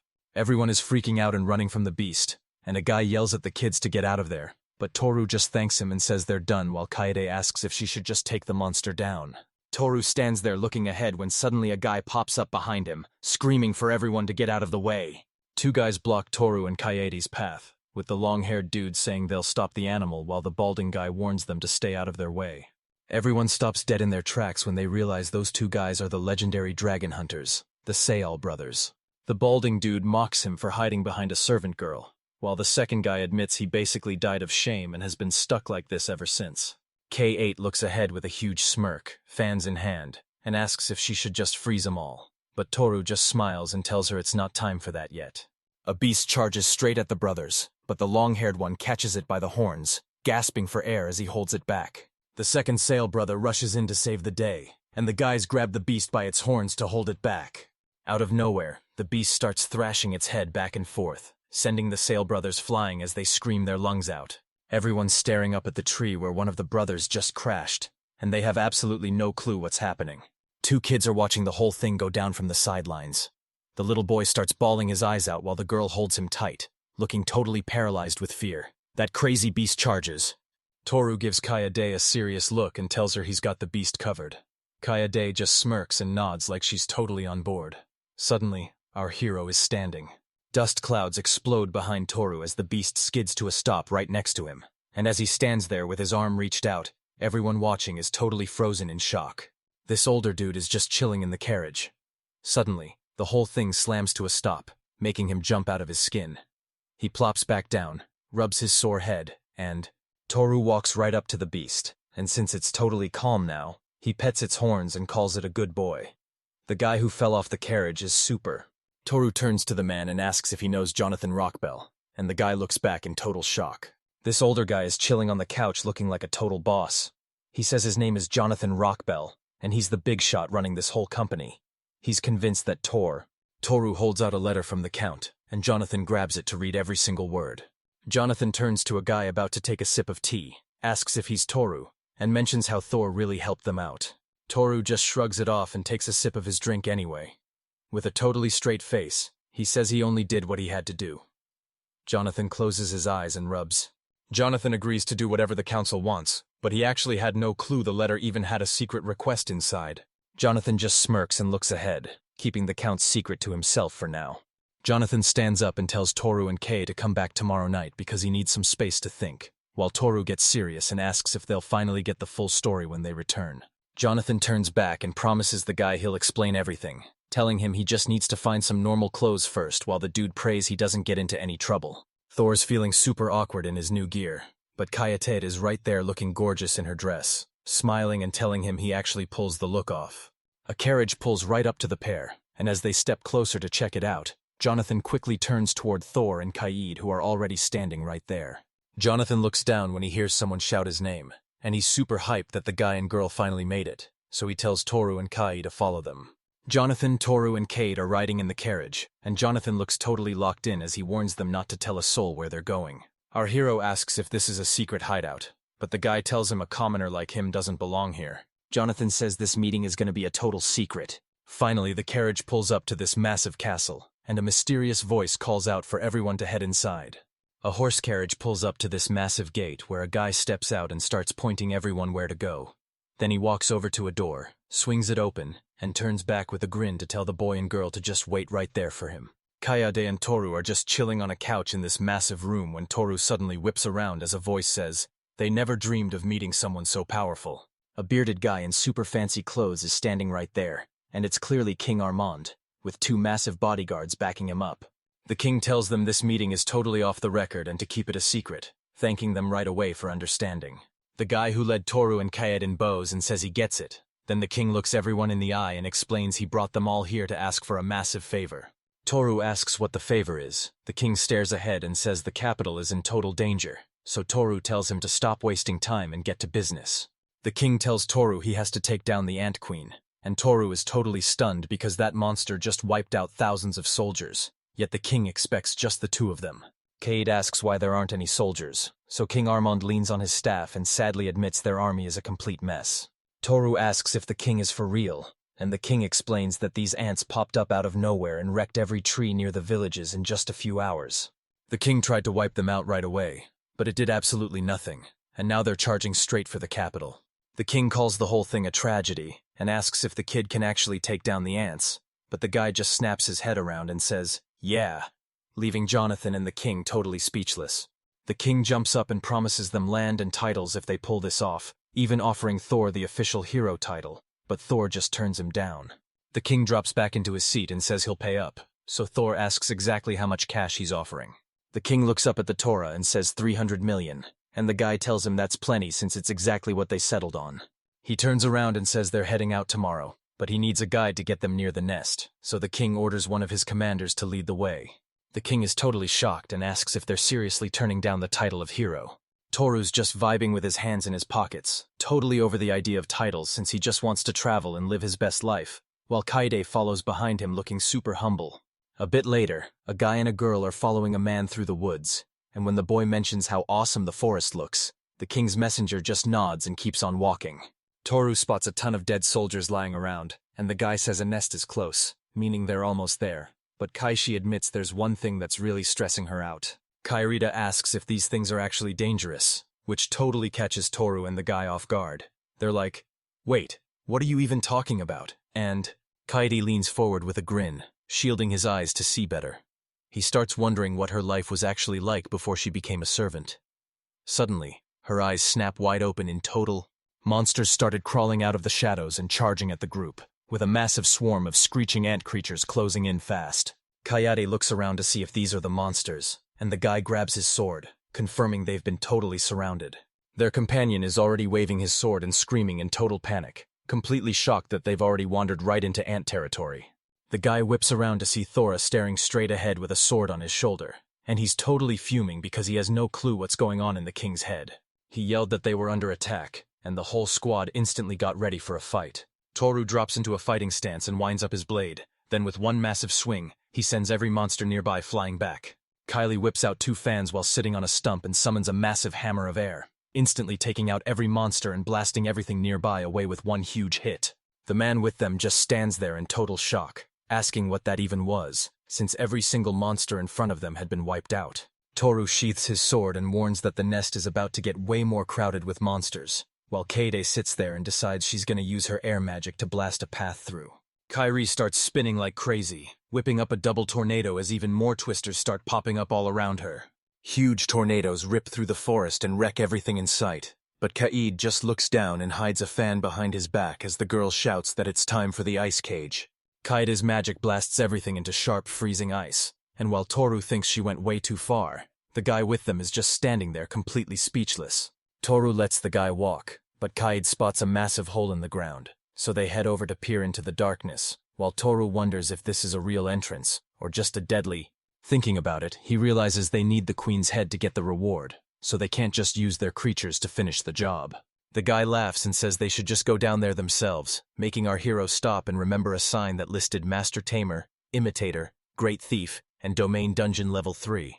Toru starts scrolling through the new screen that just popped up, seeing his status update as the dungeons he owned vanish because he already cleared them. Toru hits the use button the moment it pops up again, and you can see this massive sword strapped to the guy's back. Toru yells that they've got a... Toru and Kaede are standing right in front of a massive tunnel, and Toru is totally shocked that their plan actually worked, while Kaede thinks the whole place looks just like a dungeon from L. The table suddenly pops back up in front of him, and he explains that dungeon owners can warp between floors, making Kaede super hyped that they can finally head straight for the queen. The 2 of them end up in this massive room with giant doors slammed shut behind them. Across the room, the Aunt Queen and her monsters are already staring down Toru and Kaede, and she's totally losing it, demanding to know what they did to her nest. As look at the 1 line in equals 1 line out rule. The input is 1 block. I will provide 1 block. Revised. Final. Toru and Kaede stare straight ahead. Every single monster that was about to jump Toru and Kaede is now just lying there completely dead on the floor. Toru stands tall with a grin while the guy warns him that Kaede is straight up heartless. The queen stands over a pile of dead monsters, demanding to know how a boy and girl had the guts to do this while she grabs the body parts of her fallen soldiers. Our guy is watching everything go down in total shock, his eyes wide open as he stares at the scene. The queen says eating monster meat is the secret to leveling up super fast. She starts marching forward with a creepy look in her eyes. Now that she's hit level 86, she isn't. Toru grabs his sword and tells Kaede to stay back because he's taking the queen down solo. Toru gets right behind the queen and warns everyone she's way too fast, so they need to finish her off immediately. The queen stares ahead and folds her hands to trigger a massive ice trap, while Toru marches forward with his sword looking totally serious as giant blocks of ice start closing in on him. The queen smirks and reveals that high-level demons can actually use magic. The Ant Queen brags about taking out the girl's master and asks her what her final words are. She starts to grin as Toru shoves his way through the ice, admitting he knew the queen was a total powerhouse. Our guy just stares straight ahead with a wild grin, baring his teeth as he tells them he's gotta stay right here. Our hero grits his teeth with everything he's got, finally breaking free and blasting forward as the Ant Queen stares in total shock. The queen admits he's actually pretty strong for a human and asks who he is. But Toru just grabs his sword and says he's nothing but an ordinary warrior. The queen is totally shocked, saying there's no way a regular fighter could be this insanely strong. The queen slams the ground with all her power, triggering a massive earthquake. Toru slams his sword right into the wall to catch himself, and while he's just dangling there, he asks the queen what her next move is. Suddenly, gross liquid starts gushing from the queen's mouth as she waits for the exact moment Toru finally kicks the bucket. Toru hits the floor and stares at the splash, realizing right away that it's actually formic acid. The queen spits out more formic acid and brags that it melts right through metal, but the guy is watching her every move. The queen looks up with a scary grin, knowing Thor is totally trapped now that she's flooded the place with a deadly storm of formic acid. Toru can't dodge the acid, but since it won't actually hurt him, he realizes his clothes are about to get melted right off. Toru starts spinning his sword over his head like crazy, basically turning it into a shield to block all that burning acid. K-Day stretches her arms out wide with her fans gripped tight, popping a shield dome over her head to block all that deadly acid. Toru steps up and says it's his turn to fight, swearing he's going to take the Queen Ant's head right then and there. The Queen just stares in total shock, having no clue what's going on with Toru, and she gets so mad that she starts attacking the guy next to her all over again. Toru launches himself way up into the air right over the Queen, and while she tracks his every move, she screams for him to die and starts swiping at him with her massive paws. The Queen's jaw drops in shock as the monster freaks out that Toru managed to dodge that entire attack again. The guy swings and rips the Queen's head clean off with one hit, while Toru lands just in time to see her head and a paw flying through the air as her body gets knocked back. Our hero announces the job is finally done and slides his sword back into its sheath. Kairid flashes a big grin and tells him he did awesome while the girl hands the guy a towel. The girl asks what's going to happen to the rest of the ants now that their queen is totally finished. Toru says that since he's the master of this dungeon, he can take out every single monster here. A bunch of mini-screens pop up in front of Tora, and Toru gives a nervous smile as he looks at the monsters, explaining that these guys have already been taken out. The queen's head starts bouncing all over the place, screaming that she's gonna get her revenge on Thor, and Toru is totally shocked she's even still alive. Keed sits down by the head and says it's way too noisy, so the girl's gonna toss it into a magic vault. A bit later, they finally make it to the city, where Toru leans in and starts moving a small box, claiming the queen's head is actually inside. Jonathan stands right in front of the box ready to open it, but he just looks to the side and says he totally saw this coming because he didn't expect anything less. Toru stands there with his arms crossed while the guy thanks him, admitting he totally missed that massive army of ants. But Jonathan explains the royal guards have been fighting them for a long time. Jonathan looks up and says the army is totally gassed, but right as Toru and Kaid show up, he tells them they have to pay back every single soldier who fought in this war. Toru wonders if the Count is just looking for an escape, and even though the guy thanks them for saving the city, he takes it back a second later. The Count is finally in, and after Toru and Kaide literally torched an entire kingdom, they've got a massive reward waiting for them. Toru is totally blown away when he hears. Toru flashes back to the Count, wondering how much of this mess is his fault, and what would happen if he actually failed the mission. Jonathan warns them the squad is closing in fast and they're running out of time, but then the door flies open and the knights burst inside. One of the knights asks if they're the same group of travelers, and Kaid peeks out from behind Toru to say yeah, it's them. Out of nowhere, a ton of hands reach out as every knight begs Toru for a handshake, screaming at the top of their lungs for the savior of the kingdom to live forever. Suddenly, the whole gang ends up in this massive castle packed with people, and a knight announces that some new travelers have finally shown up. Kaide and Toru walk in looking totally decked out, and as the room goes dead quiet, they stop right in front of a massive staircase where the king is sitting on his throne. Someone shouts that the ruler of the kingdom of Armand is standing right there, and the king just stares down at the crowd. Toru thinks the king looks totally epic, and when the man shouts for Kaide and Toru to step up, they both walk forward and drop down on one knee. The king says taking down the Ant Queen was legendary since even his own army couldn't do it that fast, and he knows these two deserve a way bigger reward. King Armin cracks a small smile and tells the duo that the whole kingdom is seriously grateful for their help. A guy rolls in a cart stacked high with a mountain of gold bars, and when he stops in front of the king and the squad, the king reveals there's a massive 700 million right there. The king asks if they're actually cool with that reward, and Toru just closes his eyes and says yes, feeling super thankful for everything. But hold on, because the ruler isn't finished talking just yet. The king glances to the side and announces that he's officially naming these travelers as the kingdom's newest heroes. The king keeps arguing that if a guy and a girl are both super strong, they totally deserve to be called heroes. The king tells them they can ditch the title whenever they want, but if they do, he expects the duo to train their replacement and keep leveling up their own skills too. Kaede blushes and says she and the master are going to try their best for the next heir, but Toru has absolutely no clue what she's even talking about. The king of Armana shouts to the crowd that these random travelers are officially the kingdom's new heroes starting right now. Jonathan Rockbell leads Tora and Kaed forward, pointing his finger and shouting that they've finally made it. A bit later, Toru and Kaede head into the house looking for Jonathan while the whole group starts scoping out the room. Kayade stands by a small table and offers Thora a cup of coffee, and the guy is totally down for it. Toru asks Jonathan if he wants some coffee, but Jonathan just heads for the door and says he's got to get home. Jonathan asks if he's going to do it himself, but the guy says no and tells him he's got something to say before he forgets. Jonathan Rockbell turns to Thor and breaks down the letter sent to the ruler, explaining that the whole message was just a straight-up order to create those teen heroes. He scratches his head awkwardly, wondering what the old man is actually planning after asking to be turned into a hero. Toru looks at the Count with his new hero's bracelet and asks if he's finally free to leave the country, and Jonathan tells him he can go wherever he wants. Toru says a ton of crazy stuff just went down and it's finally time to chill, while Kaede stands there apologizing for not being more help to the boss. Toru tries to apologize by offering to do the chores, but Kaede tells him the house is already spotless, and there's literally nothing to do.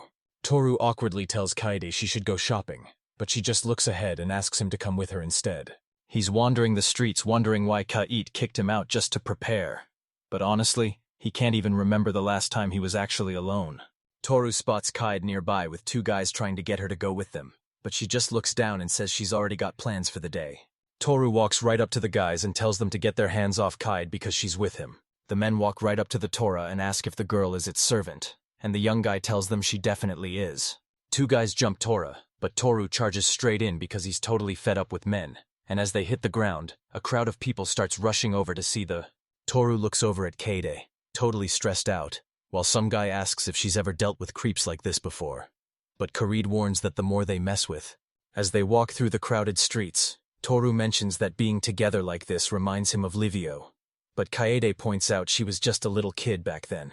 A bit later, a guy and a girl are chilling on a massive boat when someone shouts it's time to head out, and before long, they're sailing away from the dock and into the open sea. Toru notices they're finally picking up some serious speed, and the girl shouts back that it's so much fun she can barely breathe. Toru flashes a grin and tells Kaede she better hold on tight so she doesn't fall, and she doesn't waste a second snuggling right up to him. This guy stands right on the edge of the boat gripping his oar, yelling at everyone to hang on for dear life as they hit the drop, but instead of crashing down, the boat literally... The guy with the paddle turns back to check on everyone, flashing a grin as he says they're almost there, and it's time to get ready to move out. Kaede starts screaming her head off, making a panicked Toru ask if she's okay, but she just starts pulling off her clothes because her new outfit is totally soaked while looking absolutely terrified. The guy starts cracking up with water dripping down his face, while Turus just says it's all part of the trip. Kaede and Toru are just walking down the street when Toru brings up their night out, and Kaede totally backs him up. Toru suddenly remembers something and calls Kaede to tell her he's had a total blast ever since the day they first met. Kaede flashes a huge smile and says she had a total blast, so Toru suggests they head back home and whip up some dinner together. This guy is chilling with three girls when one of them mentions a mysterious dungeon she heard about from an adventurer. It's super complex and totally unexplored. This short-haired girl turns around with a big grin and says there's some crazy rare and powerful loot right here. He totally flopped back in Nulantada, but if he clears this dungeon, he's gonna become a legend overnight. After a bit, the whole squad reaches the woods, only to find that the lush forest has been completely wiped out and turned into a total wasteland. The squad pushes through a massive crowd of adventurers who all showed up at the dungeon. He looks around and thinks the word assessment with a tiny smirk that turns into a totally evil grin behind his hand. The whole squad stands there with their weapons out and looking totally shocked, while one of the girls is knocked out cold in her friend's arms. A massive crowd of orcs is just standing there staring ahead, and they look like nothing anyone has ever seen before. The short-haired girl says orcs are usually level 20 and can't figure out why these ones are so weird, while the guy just snaps that he's just as clueless as she. The guy stares at the knocked-out girl while Lisa desperately tries to wake Sonara up. Out of nowhere, an orc slams the guy right into the wall, leaving a massive hole while he gasps in total pain. The orcs keep charging in, so the guy yells for everyone to back off while he handles the monsters solo, and the short-haired girl screams back that she's got the message. While another girl tries to pull Sokara away, the guy glares ahead and summons a massive chain lightning spell that fries every single orc on the spot. He starts cracking up and asks the monsters how they like the taste of his magic. Suddenly, the guy's eyes go wide, but the orcs just look at each other and start cracking up because they know that magic won't do a thing to them. The guy screams he's totally out of mana and begs Lisa to do something while the monsters keep closing in and mysterious figures zip through the air. He screams for her to build a wall because it'll keep those monsters from getting any closer. Lisa thrusts her staff forward, and a massive wall pops up to block the monsters from her squad. Out of nowhere, the monsters smash through the wall and start pouring in. This guy just takes off, yelling that Lisa is totally useless. Lisa grabs onto Sagara, crying that she can... The squad finally bursts outside and everyone is gasping for air, but the short-haired girl reminds them that they actually managed to ditch those monsters. Second walks right up to Lisa while she's sitting on the ground and suddenly just clocks her. He screams at Lisa to use more magic, while she just holds her cheek and begs for forgiveness. A girl with short hair jumps right into the middle of the chaos and tells everyone to knock it off, making Samyara finally snap out of it and beg for forgiveness. Second spots two people staring at them from the side and realizes he's got a really bad habit of taking his anger out on girls in public. Three guys walk past chatting, and when Lisa suggests asking them for help, Sekian totally loses his cool.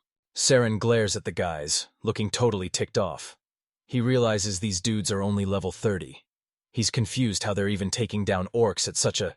Sei draws his sword, refusing to ask for backup because he's ready to take these guys out and loot every single piece of their gear. Sion sneaks behind the broken tree where the guys are hiding. Then he leaps out with his sword raised high and screams that they're all finished. Celine stops dead in her tracks and her eyes go wide as she sees three guys squatting in a circle, all of them staring her down the second she arrives. Sagan realizes these guys are actually using the street as a bathroom, and out of nowhere, something super gross flies right into his face. Second walks up to the girls looking like a total mess, and they immediately start screaming that the deal is off while running away from his nasty smell. Inside a massive mansion in the capital of Algamon, a waiter walks up to Thor and tells him he's brought him a drink. Toru's holding a glass of champagne and mentions how pricey it looks, but Kaid reminds him they're at a marquis's house, so everything here has to be the best of the best. Kaid heads straight for the Tora first, making the girl wonder why he'd pick a spot all the way at the end. Toru is totally clueless, so he's gonna watch the others first and then just copy their moves. A while back, Toru was just chilling on the couch when a sudden knock at the door rang out, and Kaide told the mystery visitor to come right in. This middle-aged dude walks right in, saying he heard a guy and girl were living there and just had to check them out. Once everyone's at the table, Toru sits right across from Count Royan and tells him he's finally become a hero, just like the guy always wanted. The Count flashes a smile and says he just wanted to thank him for saving his daughter. Toru realizes the gift was actually from Count Rowan and asks where Marian is right now. Gripping his cup, the Count explains that Marianne stayed home because she's currently stuck in bride-to-be training. The Count stands up and thanks Kaid for the coffee, but as he's heading down the stairs, he turns back to mention he heard Fora is actually interested in the auction. A guy walks out on stage, says sorry for the wait, and announces the auction is finally starting. He grabs the mic and tells the crowd the rules are super simple. Basically, whoever drops the... They rolled out a cart with the first batch of diamonds, and immediately, people in the back started shouting out huge bids. Toru put his hand up to his face while the guy on stage shouted that the diamond was officially sold to bidder number 56. The next item hits the stage, and the host says it's just as valuable. A blocking skill scroll starting at a massive 1 million. Everyone in the hall started looking around in total shock. Then Thor just raised his hand and dropped a bid for 1 million. The host asks if anyone else wants to bid, but since the room stays silent, he announces the scroll is sold to number 31 for a cool million. Kaide asks the guy why he's so obsessed with the scroll, and Toru explains it's a rare treasure left behind by a civilization from way back in the day. Kaede thinks it's incredible and wonders why the nobles don't want it, but Toru reminds her that those rich guys never actually fight their own battles. The host keeps the show rolling with the Sphere of Salvation, a wild item that can literally cheat death one time, and the crowd starts losing it as they shout out insane amounts of money. The announcer shouts that the servants are stepping forward, and the guy reveals that the High Elf is going first. Toru stares forward in shock, totally hyped about the new version of himself. A tiny cage drops onto the stage with a little creature inside, and the host announces that this rare forest species is the star of the show. Everyone, get ready to meet the fairy. Toru suddenly stops dead because he hears someone screaming for help, so he asks Kamei if she said something, but she tells him she didn't make a sound. A voice keeps screaming in his head, begging to be saved and promising to serve him forever if he just helps out. Toru suddenly gets it and his eyes shoot ahead. The dude thinks, that's gotta be a fairy's voice. The fairy's stuck in a cage, hugging herself tight. That voice keeps ringing in his head, and Toru suddenly bolts upright, staring into space with his eyes wide open. Toru screams out 600 million, and the whole crowd just stares at him in total shock because of that insane offer. Toru drops into his seat and crosses his arms, unable to believe he just bet that much, when suddenly a voice from another table shouts out a bid for 610 million. This middle-aged dude looks away and licks his teeth, making Toru snap as he glares right at the laughing jerk. Our guy decides to raise the stakes, staring straight ahead and calling out a massive 800 million. The man and Tora start a massive bidding war, both slapping down another 10 million each, and as Tora glares at him, he calls the guy annoying and realizes he's gonna... Toru reaches out and drops a massive $1 billion bet, leaving his rival totally stunned because he never expected anyone to go that high. With no more bids coming in, bidder 31 takes the win, and the whole crowd jumps to their feet to give Thor a massive round of applause. The tiny fairy rushes over to the cage and grips the bars, looking super worried. The host yells that there's still some time left and asks if anyone else has something they want to sell. Our MC shoots his hand up and stands right up from his chair. The host calls both the guy and the girl up to the stage. Kamid starts loading all the loot onto the cart. Then, the host asks Thor if he can check out the goods. Then he grabs a paper and starts reading some weird language that makes the guy's eyes pop out. The announcer yells that he's the real deal and asks Tora for a starting bid, so Tora thinks for a second before dropping a cool 10 million. Everyone starts grinning and buzzing, shouting out huge prices they'd pay for that elixir. The announcer shouts that it sold for a massive $2.25 billion, and Toru jumps up totally hyped because that's way more cash than he ever imagined. A bit later, Toru and Kaid are sitting right across from the presenter, who's totally hyped about the auction, and says they love it when buyers pull off big surprises like that. The host asks if the fairy fee should come out of the elixir money, and Tora tells him that's the plan. The announcer reveals the fairy cost 1.1 billion, but after selling the elixir for 2.25 billion, Tora is walking away with a massive 1.15 billion profit. The host slides a tiny cage with a fairy inside right over to Toru, and he just stares at her, totally curious. A little girl is sitting there hugging her legs, and Toru turns to Kaede with a smile, saying this fairy looks just like a girl. Eventually, the group makes it back home, where Toru crosses his arms and asks if the fairy is actually coming, but he's met with total silence. Toru points right at the hammer and asks fairies if it's hers, because that thing looks totally beast. Kaid walks up and tells the guy she made some tea, so he thanks her and asks the fairy to join them, but she just stays totally silent. Toru asks Katie if she grabbed the cookies, but then the fairy suddenly screams her head off before finally chilling on the table to snack on them. Toru thinks this fairy gave up way too fast, and Kaid just stares at him, asking why he even bothered paying for her. Toru says he heard a fairy crying out for help, and she's totally stunned, asking if he can actually hear her voice. Kaede asks about the voice again, and Toru admits he thought he was just hearing things at first, but once he realized it was a fairy, he knew he had to buy it. Out of nowhere, the fairy hops out of her cage and bows right in front of Thor. She's totally shocked that this young guy is actually her new master now. She says Toru asks how he even became the fairy's master, so she floats up and tells him to describe what he looks like. Toru explains he used to be a regular human, but now he's a full-on draconian, and the fairy is totally losing it because she finally found the Torah. Carried is totally stunned and can't believe this guy is actually a draconian, while Toru gives the girl a weird look and asks if she's being bullied. Kaid says the Draconians were a legendary race with a super-advanced civilization that left behind tons of mysterious relics. Kaid stares at him in total shock, asking if that's really all he has to say, while a super-tired Toru explains that leveling up actually changed his race from human to a powerful Draconian. A tiny fairy floats down to Thor, thanks him for the rescue, and introduces herself as Frau.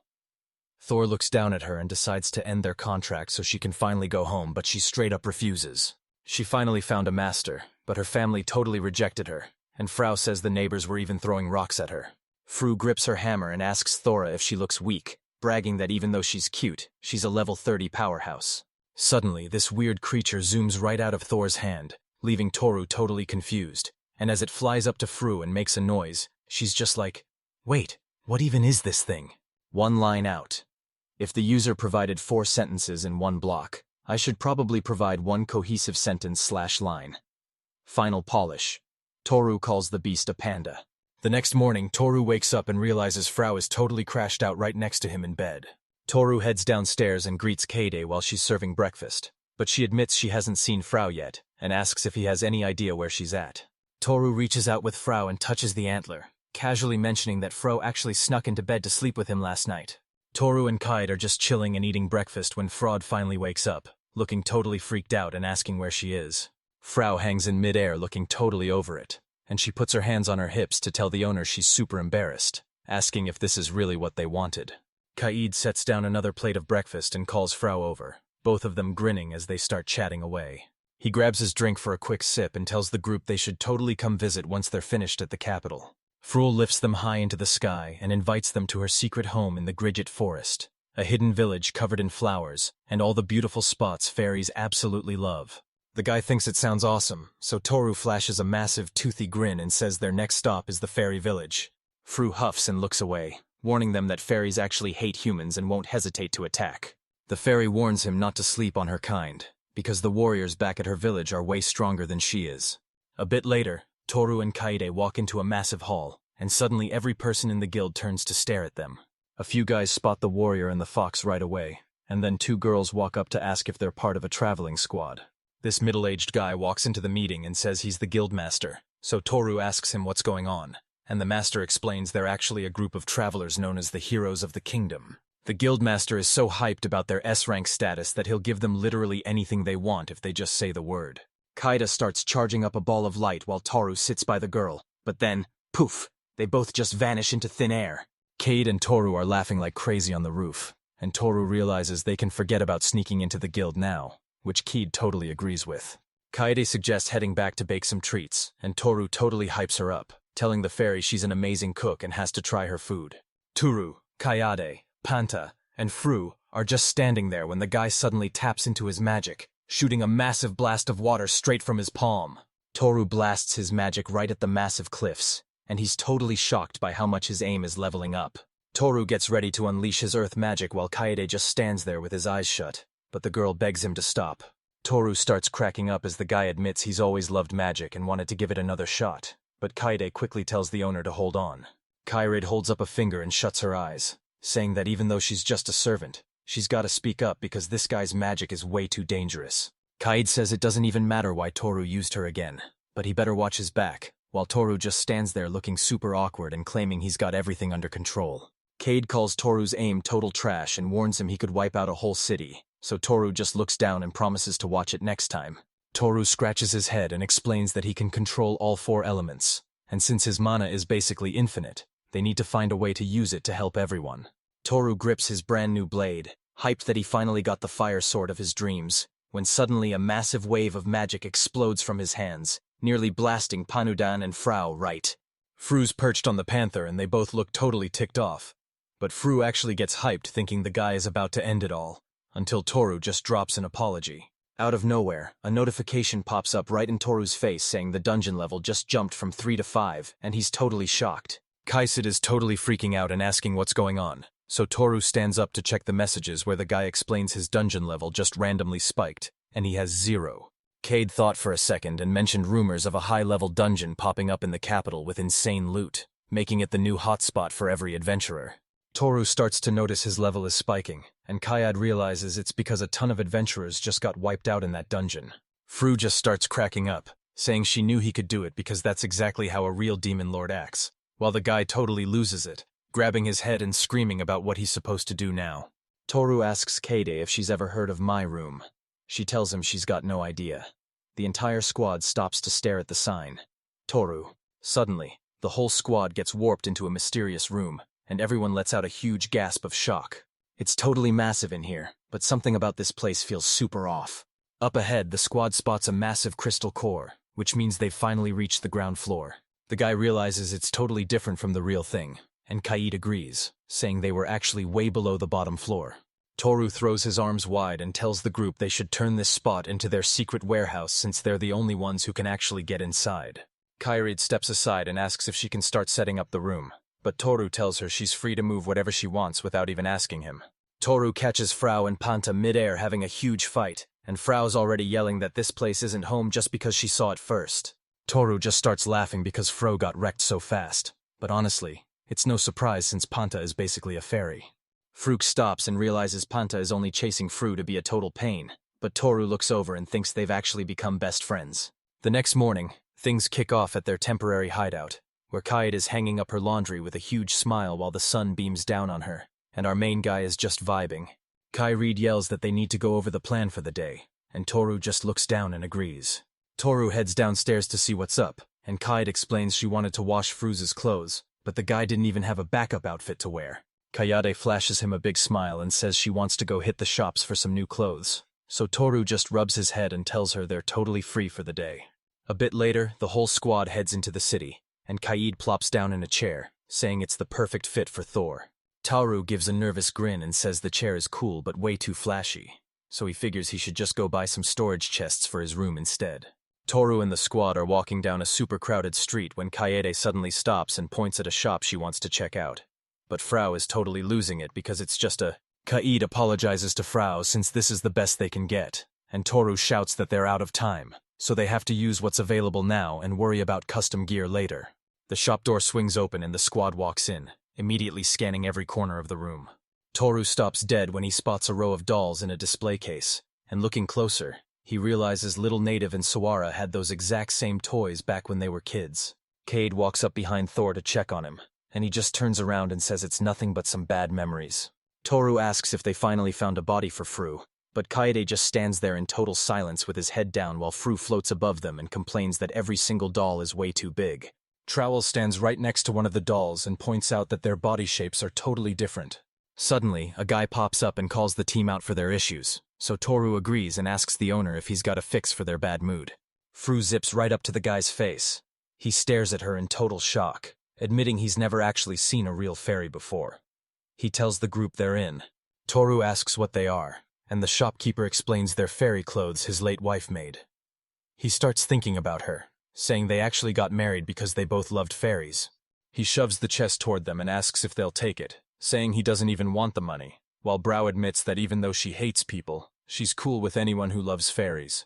So Frau decides to honor the owner's late wife's final wish, and takes the clothes for herself, while Toru just stands there with a super awkward smile, wondering what the wife would actually think. Toru and the shopkeeper step aside as the guy explains how every doll is crafted with insane detail, mentioning that he and his wife started out making clothes but opened this shop so everyone could finally see their work. Fru sneaks up behind Toru to show off her new outfit and asks for his take, but he just tells her it looks super expensive and serious. Kaede sneaks over to Thor and whispers that Frau's been picking out her outfit for forever, and he needs to check her out. So Toru gives a big thumbs up and tells the fairy she looks great, making her super happy that he finally noticed.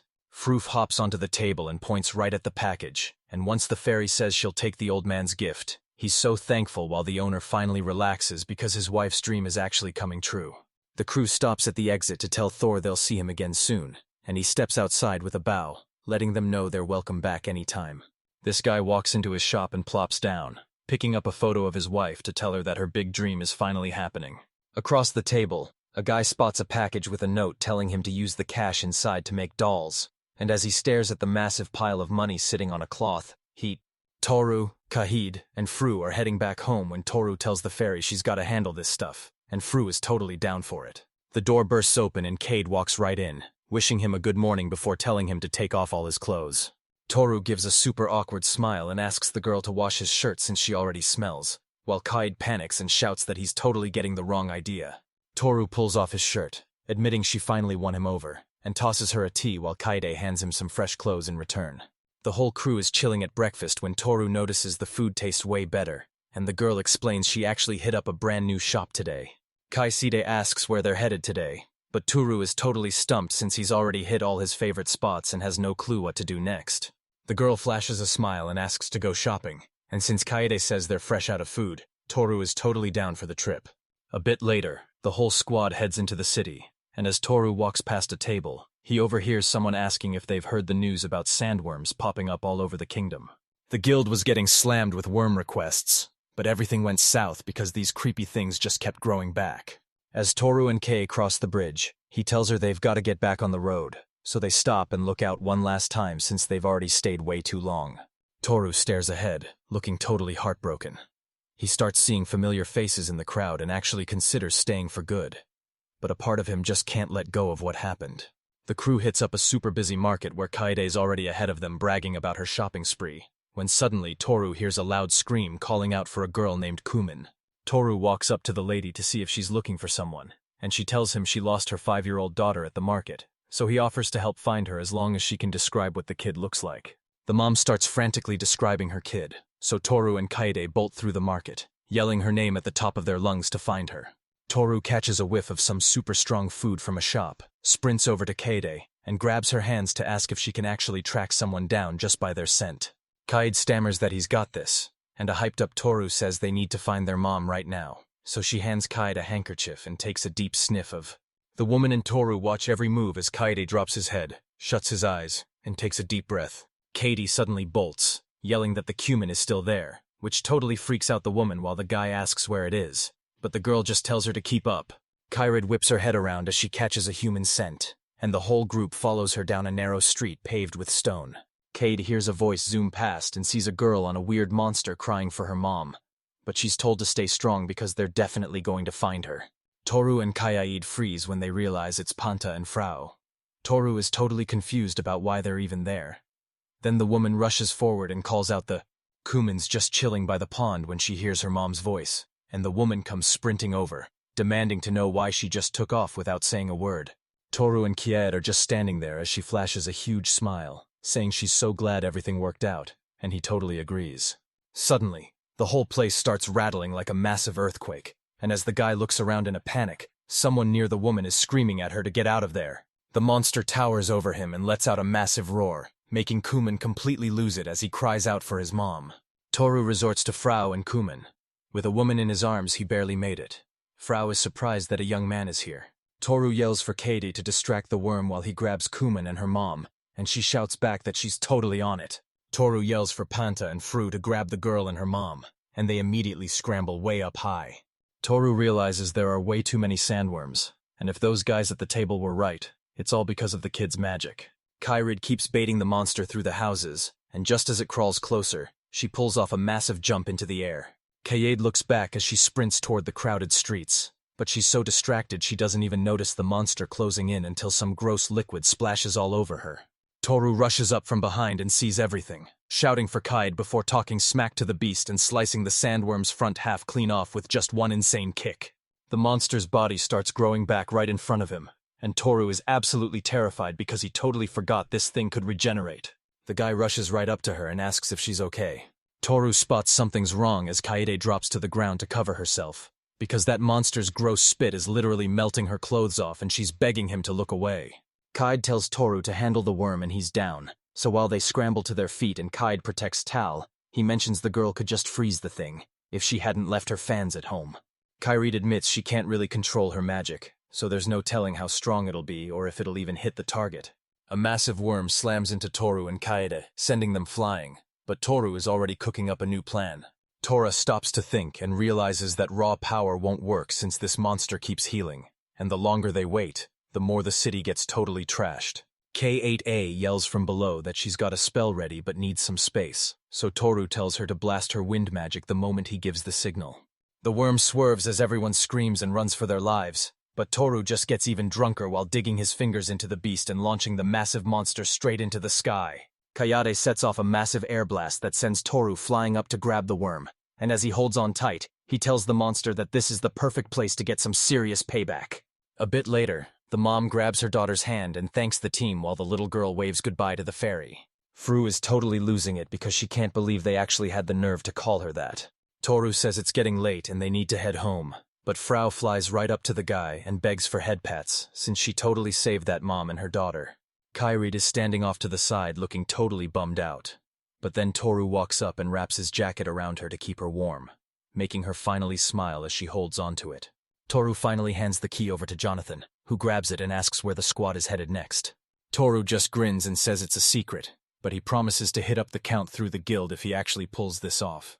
Jonathan collapses to his knees in total pain. Toru takes off running while begging for mercy, and Kaede turns back to apologize for the whole mess. The Count looks ahead with a massive grin, totally shocked that these heroes are actually just a bunch of straight-up punks. The whole squad is sprinting with massive grins as Toru yells that they're finally heading to the fairy village, and everyone is just screaming with pure hype. A bit later, the squad rolls into a city full of massive mansions, and Toru finally wakes up, bragging about how great his nap was. Kaede walks into the guy's room to say good morning to the owner, and Toru greets him right back. Toru mentions Kaede was up super early, and she turns around to explain she already hit the store and prepped sandwiches for the whole squad. Toru jumps out of bed asking if they're ready to go, but Kaede reminds him he was the one who wanted to head to the fairy village this morning, even though Toru claims he's just repeating what Fru said. Kaede points at the bed and says the fairy isn't going to wake up, but Toru just tells him to let her sleep. Toru gears up and sees his armor is full of holes and rips, so when Kaede warns him it's about to fall apart, he totally agrees since he wears it every single day. Toru grins and admits he's really grown to love this gear, but he knows he needs an upgrade, and Kaede already has a wild new plan. Kairid starts clapping and says he knows the perfect armor for the guy, but the dude just looks at the girl, totally over Kairid's weird hype. After a while, the group hits this gorgeous spot, and Toru looks up, realizing he knows exactly where they're headed. The squad finally reaches the temple of the legendary weapon, and they're standing right on a massive tree root that's stretching across the water. The group hits the entrance and Toru mentions that Kaede was actually trying to give him armor instead of weapons. But then Kaede asks if he even remembers how he got that sword in the first place. Toru pulls Kayate up and asks if her weapon can turn into armor, and she tells him it totally can since the sacred gear doesn't have a set shape. As Toru and Kaede walk along the edge, she warns him that things aren't as simple as they look, since a weapon only takes its final shape the very first time its new owner pulls it out. Toru looks at the girl and asks if it's even possible to use multiple sacred weapons at once, since he's literally never heard of anyone doing that before. Kaede explains that every sacred weapon is totally unique and unbreakable, with special powers and level-up styles that used to mark their owners as future kings. Kaede explains that's exactly why nobody could grab more than one, but Toru says he doesn't even want to be king, and asks if getting a second weapon is going to be way harder. Kaede flashes a smirk and says the owners got everything under control, while Toru looks at the girl all awkward, wishing he had that kind of confidence. The squad hits the entrance and Kaede spots something weird, so Toru kneels down to check out tracks from a few people, making Frawa realize the weapon is already long gone. Toru stands back up and the girl asks what the move is, so he tells her they're going straight to Thor since they've already made it this far. He grabs the handle, swings the door wide, and steps into a totally massive room. The sacred weapon is just sitting there all crooked, and the squad is dying laughing because those guys couldn't even get their guns out.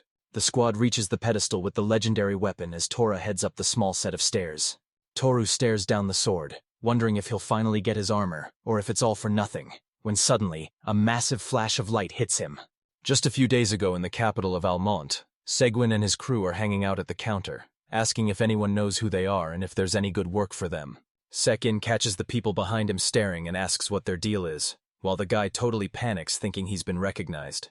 Same turns back and apologizes for freaking her out, but she just tells him they need to head to the bulletin board like everyone else. Sion hangs his head and covers his face, begging them not to tell him that she didn't even recognize him. Seking starts losing his mind, screaming and thumping his chest while yelling that this is his crew and they've got an S rank. She just tilts her head with a grin and asks, "Wait, what's wrong with that?" Sekin looks away, knowing that if this happened back in his home kingdom, everyone would be totally freaking out by now. The guys at the table tell Sekin that if he wants to be famous, he's got to build a reputation that's just as big as those travelers. He marches right up to their table and asks those guys exactly what they just said. Out of nowhere, Selling decks one of the guys, sending him flying straight into the wall while his buddy freaks out and asks what he's doing. Sapine suddenly jumps another guy and sends him flying with a massive kick to the side. One of the girls calls out his name, but Seven snaps at everyone to shut up for insulting the legendary hero. So the guy stands up and asks how someone acting this trashy could ever be called a hero. The guild members all start crowding together, and someone yells that Celine is a total fraud who needs to be kicked out by force. Seking is completely surrounded, but he drops into a stance, totally ready to throw down. Sepon slams into one of the guys, then he takes out two more with just one hit, before standing up to grab a dude by the collar and telling them to learn their place since they... Stena calls out to Samara, who begs him to stop before someone actually dies, but he just glares and tells her to shut up and stay out of his way. Seking tosses the guy aside, realizing Sokara is totally right. If things go bad, he's definitely going to jail. Sekin whips around to ask her about this other group, and the girl just stares back at him, totally hyped. She explains that this squad pulled off what the entire army couldn't by wiping out the Ant Queen and her hive, earning themselves the title of hero. The girl explains that even though this group is officially B rank, the kingdom treats them like S rank legends, but Second stays serious because he can't wrap his head around how... The girl says Second is clearly upset, and the guy tells her it's because they have nothing but fake heroes instead of the real deal. He's never even heard of this group and thinks they're brand new, but the fact they had to team up to beat the queen proves she's a total beast. Sei screams in total rage, telling them to shut up about Group 1 because he knows he's finally facing a seriously tough opponent.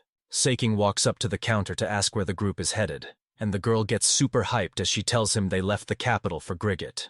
He rushes to the exit and yells for the girls to follow, and even though they say they aren't finished yet, he totally ignores them. Senheen's squad is set up in the city of Grigot, and a random guy walking by mentions some travelers are crashing at a hotel nearby while pointing right at the building. Seiin is just about to win the travelers' game, but he stops cold when he realizes the person holding the holy ball is standing right there. He realizes he needs that exact same holy sword to finally take down those travelers. Sekwon's crew is deep inside the temple of Grigita, and this dude stands right in front of the holy ball, hyped that he finally tracked it down.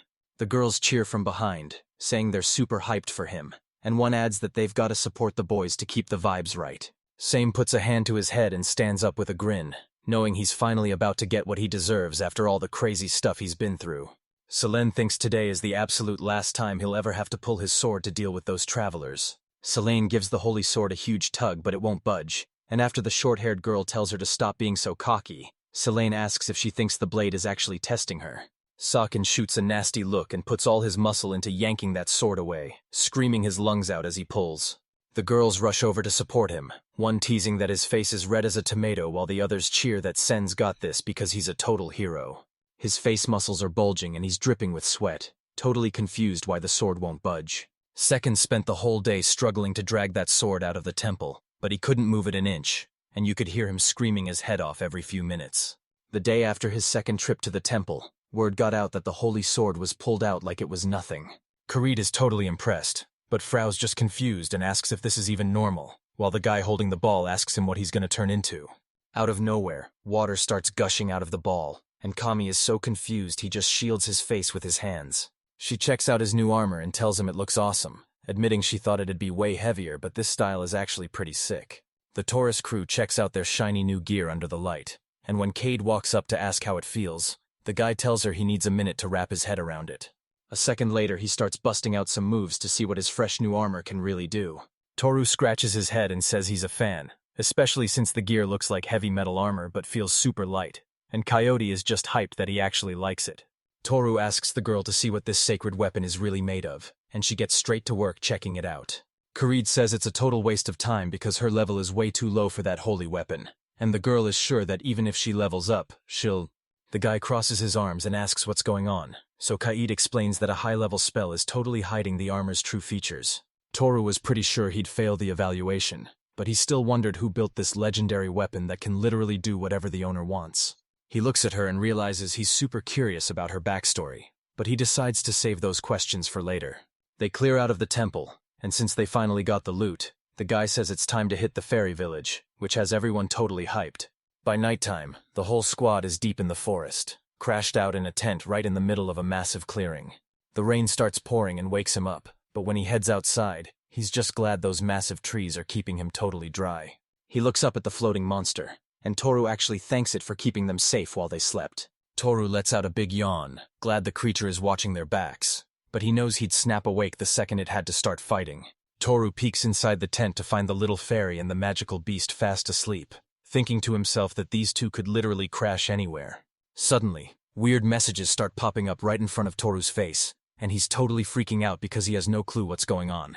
A notification pops up saying his points are finally back, but Toru's honestly just worried about his glasses getting wrecked. He finally realizes he's had this power since the day he was born, but it took 25 long years to turn it into the most broken skill ever. He figures the skill won't break again for another 30 years. He thinks his level is already high enough and he's done grinding. Besides, he's convinced that by the time he hits, behind the guy, you can hear a girl talking in her sleep while Toru just stares at her like he's totally locked in. Kairid is totally knocked out, but she's still begging him not to leave with a super worried look on her face. Toru rests his hand on the girl's head and sits down right next to her, keeping it there with a small smile on his face. He gives a small smile and promises he's not going anywhere, making her burst into tears as she begs him for help. Toru watches the girl and wonders if she's reliving her time at the servant shop or some other memory. But since he can't do anything to help, he just wishes her a good... This tiny fairy absolutely shreds every monster that comes at her, and Frau asks the team if they're impressed because she's way stronger than she looks. The guy just scratches his cheek and claims he'd never look down on a fairy, but Tora calls him out for saying she's too tiny to fight, even though Kaid. Proud floats right over the team and tells them Kied was actually super worried about the little fairy, making the guy and girl hang their heads and apologize. A notification pops up right in front of Frau, and she starts grinning, wondering if she finally leveled up. Fru can't believe she's already hit level 35, but the guy tells her it's because of his insane skill that gives the whole group double points. The little girl loses it and asks if that's even legal, while Toru just gives her an awkward look and admits he has no clue. Out of nowhere, Fru starts grinning. The fairy just takes off and zooms ahead. She's clearly ready to grind for a few more level-ups. A guy and a girl are. The tiny fairy doesn't hear a thing and just zooms way ahead, leaving the guy and girl standing there watching her go. He awkwardly admits they're totally lost, but she reminds him they still have to wait for the fairy anyway. Toro and Katie chill on a fallen tree, and as he admits that taking a break was a total win, she offers him some coffee. Out of nowhere, a blinding light blasts toward him, but he just throws up his new armored arm and bounces it right back. Kiewi sprints over to see if the guy is okay, but he says he's totally fine, while this tiny winged dude chilling in a tree shouts that his reflexes are actually insane. He's shocked the guy actually blocked his fastest move, but he's still totally sure they're gonna take him down anyway. Suddenly, a bunch of tiny dudes just pop out of thin air, totally ready to jump the girl and guy at any second. They're completely surrounded on all sides, and when Cade asks for a plan, the guy just sighs and says he can only dream of getting some rest. Without even looking back, Toru tells her they can't attack because these guys might be Fruze's friends, and she totally gets it. The guy yells for everyone to jump them, but the duo dodges every single strike without getting hit once. The fairies are starting to get really mad. They don't get why they aren't just attacking everyone. Someone calls them a straight-up monster. Another person is totally confused about what to do. This guy steps up and warns them that if they keep using magic, he's gonna wreck the whole place and take out the boy and girl too. Toru looks super annoyed that their fairy isn't there yet, but the girl thinks she just got way too into grinding levels. He looks down, takes a breath, and then suddenly starts screaming that it's a direct order as he calls out to the front. The fairies all scramble to cover their ears because this guy is screaming way too loud, but then something fast blurs toward them, and out of nowhere, a person is already walking across the empty field. Every fairy attacking the duo suddenly freezes and stares toward that weird noise. They've got no clue what they're actually hearing, and someone even shouts that it sounds insanely powerful. Toru and Kaede look away, totally stunned, as the guy asks if the fairy actually showed up, and then Frau flies right up to her team to ask what they've been doing while she was gone. Frau gets totally serious and tells everyone to listen up, because the fairy says a big shot from a legendary race is standing right in front of them. The little fairy calls them out for acting totally unfairy-like, sparking a huge debate until someone realizes this guy's aura doesn't feel human at all. This bearded guy reaches out and yells Frau's name, looking super worried as he asks if it's really her. Out of nowhere, Fru launches the guy into the sky with her hammer, leaving the other two completely stunned. A bit later, the two of them start trekking through those massive tree roots, while a whole swarm of fairies buzzes all around them. One of the fairies calls him a legend from a powerful race and says they're almost at the village, so Toru thanks her for showing him the way. Frux is still fuming that her own family actually tried to jump her master. The guy argues that none of this would have gone down if that fairy hadn't escaped. The ferryman turns to the squad and tells them they've finally reached the village, inviting them to go ahead and enjoy their little slice of paradise. The squad is standing in the middle of a massive wasteland surrounded by giant mountains, and the guy is like, "Wait, is this seriously supposed to be a fairy village?" The fairy tells them to keep moving because a huge barrier is blocking anyone who doesn't belong. The crew starts heading out, and the girl is totally hyped to finally see those village fairies, while Fru promises the place is absolutely stunning, and they're all gonna love it. The crew lands in this stunning forest where tiny houses are built right into the trees and fairies are zooming all over the place. The crew watches as some fairies do chores while others just goof off, until a voice from a tiny house calls out for Sasha to bring some tea. The squad is huddled around a tiny table when the guy looks around and asks if this is some kind of giant fairy mansion, but the fairy explains it's just a guest house as the girl gives the team some major props.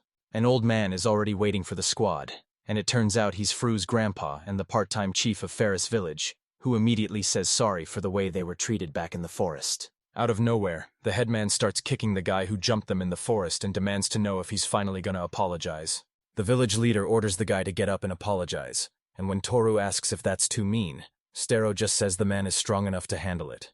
The guy finally snaps out of it, looks around, and asks where he is, but the village leader is standing right behind him and tells him he's in the village. Out of nowhere, the guy aims his blade right at Thora, but Frau and her grandpa jump in to take him down.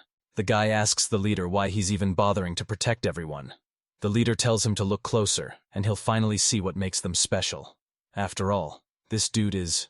The dude who jumped them in the woods glares at him and asks about the great race one more time.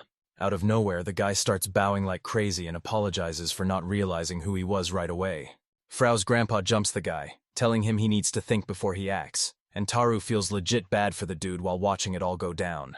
3 fairies are sitting in a row right in the center, and the headman tells everyone it's finally time to get down to business. Toru straight up tells them that the only reason they're at the fairy village is because Frau brought them there. The village leader says they're in huge trouble, so they've decided to call in some backup. Toru says fairies straight up hate humans, and the headman agrees, revealing he already asked the elves for help. The chief says even the elves were totally helpless, showing just how much they've struggled to survive until today. He finally realized the mission was all about finding a savior for the village, but he still has no clue why they chose her. The chief explains they pray to her because she's a priestess from a legendary race, even if she looks a bit weird. But the squad is skeptical since she doesn't look like a priest. The old man keeps saying that only someone from the great race can hear Frau's prayers, and the guy thinks that's a perfect way to track them down. She finally spoke up, explaining how she'd been searching for over a year, and was just about to give up when she got caught and dragged off to the auction. Fruge reveals that an elite member of the higher race bought her, and when the chief calls it destiny, the guy totally agrees. Toru asks what happened to everyone, but the headman says it's way better to just see it for themselves and tells them to follow him. A bit later, the squad heads back into the woods, and the chief points right at the monster trying to wreck their home. The squad stares down the tied-up golem as the headman reveals that humans didn't build this thing. It was actually made by the ancients. The headman says that attack didn't even leave a scratch on the pillar because its defense is just way too strong. Toru asks where this monster even came from, and the chief tells him it crawled straight out of some ancient ruins. That golem suddenly snapped awake and went on a total rampage, and while the chief used magic to tie it down, he's not sure how much time they really have left. Toru realized this guy knows golems never strike first, and that changing their orders is basically impossible. Our MC steps forward to get a closer look, and the headman tries to speak, but he doesn't even get the chance. The monster looks up at the guy who just showed up, and Toru stares right back at the beast. Suddenly, a blinding light blasts out of the monster's eyes straight at Thorough, but the guy doesn't even flinch. The headman is totally stressed about Toru, but Kei doesn't say a word. She just stands there with a big smile on her face. Toru looks up, super curious, and points out the busted pillar and the small crater the monster's attack left right next to the guy. Kailide asks what the plan is, and Toru tells her the golem isn't listening to anyone anymore, so all that's left is to go out there and smash that monster. The headman screams as the magic vine finally snaps, letting the golem break completely free. The monster lunges into the air. The guy tells the girl to stay back, and Kai totally gets what he's thinking. This massive beast looms over Thor and starts spinning its hands like a total whirlwind while Toru reaches for his sword. Toru is bouncing back every single hit from the monster, and while the headman tries to deflect those beams, Kaide tells him to get behind her so she can throw up a massive wall. A beam of light zips into Thor's hand, making him scream, but he still slams his fist right into the monster's head while yelling about how much it hurts. Suddenly, the monster lunges up and starts climbing the tree, while Toru just watches, having absolutely no clue what's going on. Toru collapses to the ground, crying out that the monster won't let him go, but then our hero springs up and shows he's actually strong enough to go toe-to-toe with it. The monster spots him, so he steps up and tries to smash that column with his bare hands. The golem bursts out of the tree and dives down, snapping every branch in its way before slamming into the dirt with a massive crash. Toru looks down, wondering if the golem is totally busted, but then its head starts spinning and making all kinds of noise. Toru drops from the tree with his weapons ready, going for the finishing blow since this monster is actually super strong. The golem stabs the monster right in the chest. It lets out a scream and glares at the guy, and then, boom! The whole thing just blows up. Toru stands in the middle of the golem's wreckage, and when he heads upstairs, Kayad sprints over to tell him he was a total beast like always. Toru's just strolling along with his sword propped on his shoulders while a massive explosion goes off right behind him, and all he can think about is how starving he is. The headman, Frau, and Karid are all staring straight ahead, and the headman is totally blown away by how insane a superior race can be, while Karid and Frau just...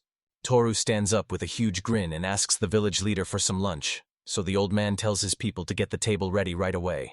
A bunch of fairies sat at the table and bowed their heads, thanking Mr. Toru for saving their entire village.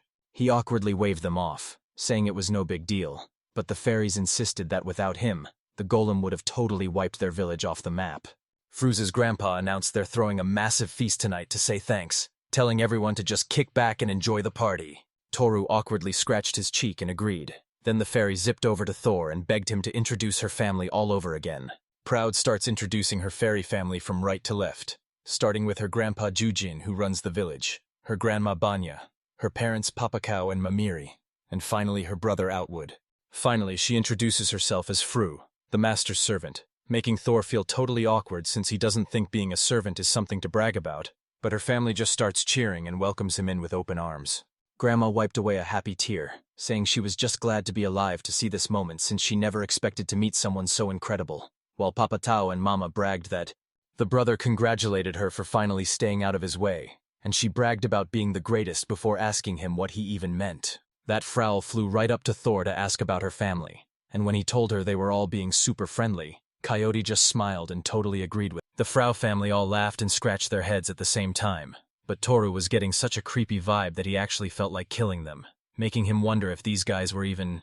Suddenly, the fairy realized something and asked her mom if it was time to start the feast prep, so her mom agreed and went to tell everyone in the village. Fraud looked over at Kaida and mentioned they had tons of time before the holiday started, so she asked if the guests wanted to take a bath, and while Kaida was totally down for it, Toru wondered if they even had a tub big enough for everyone.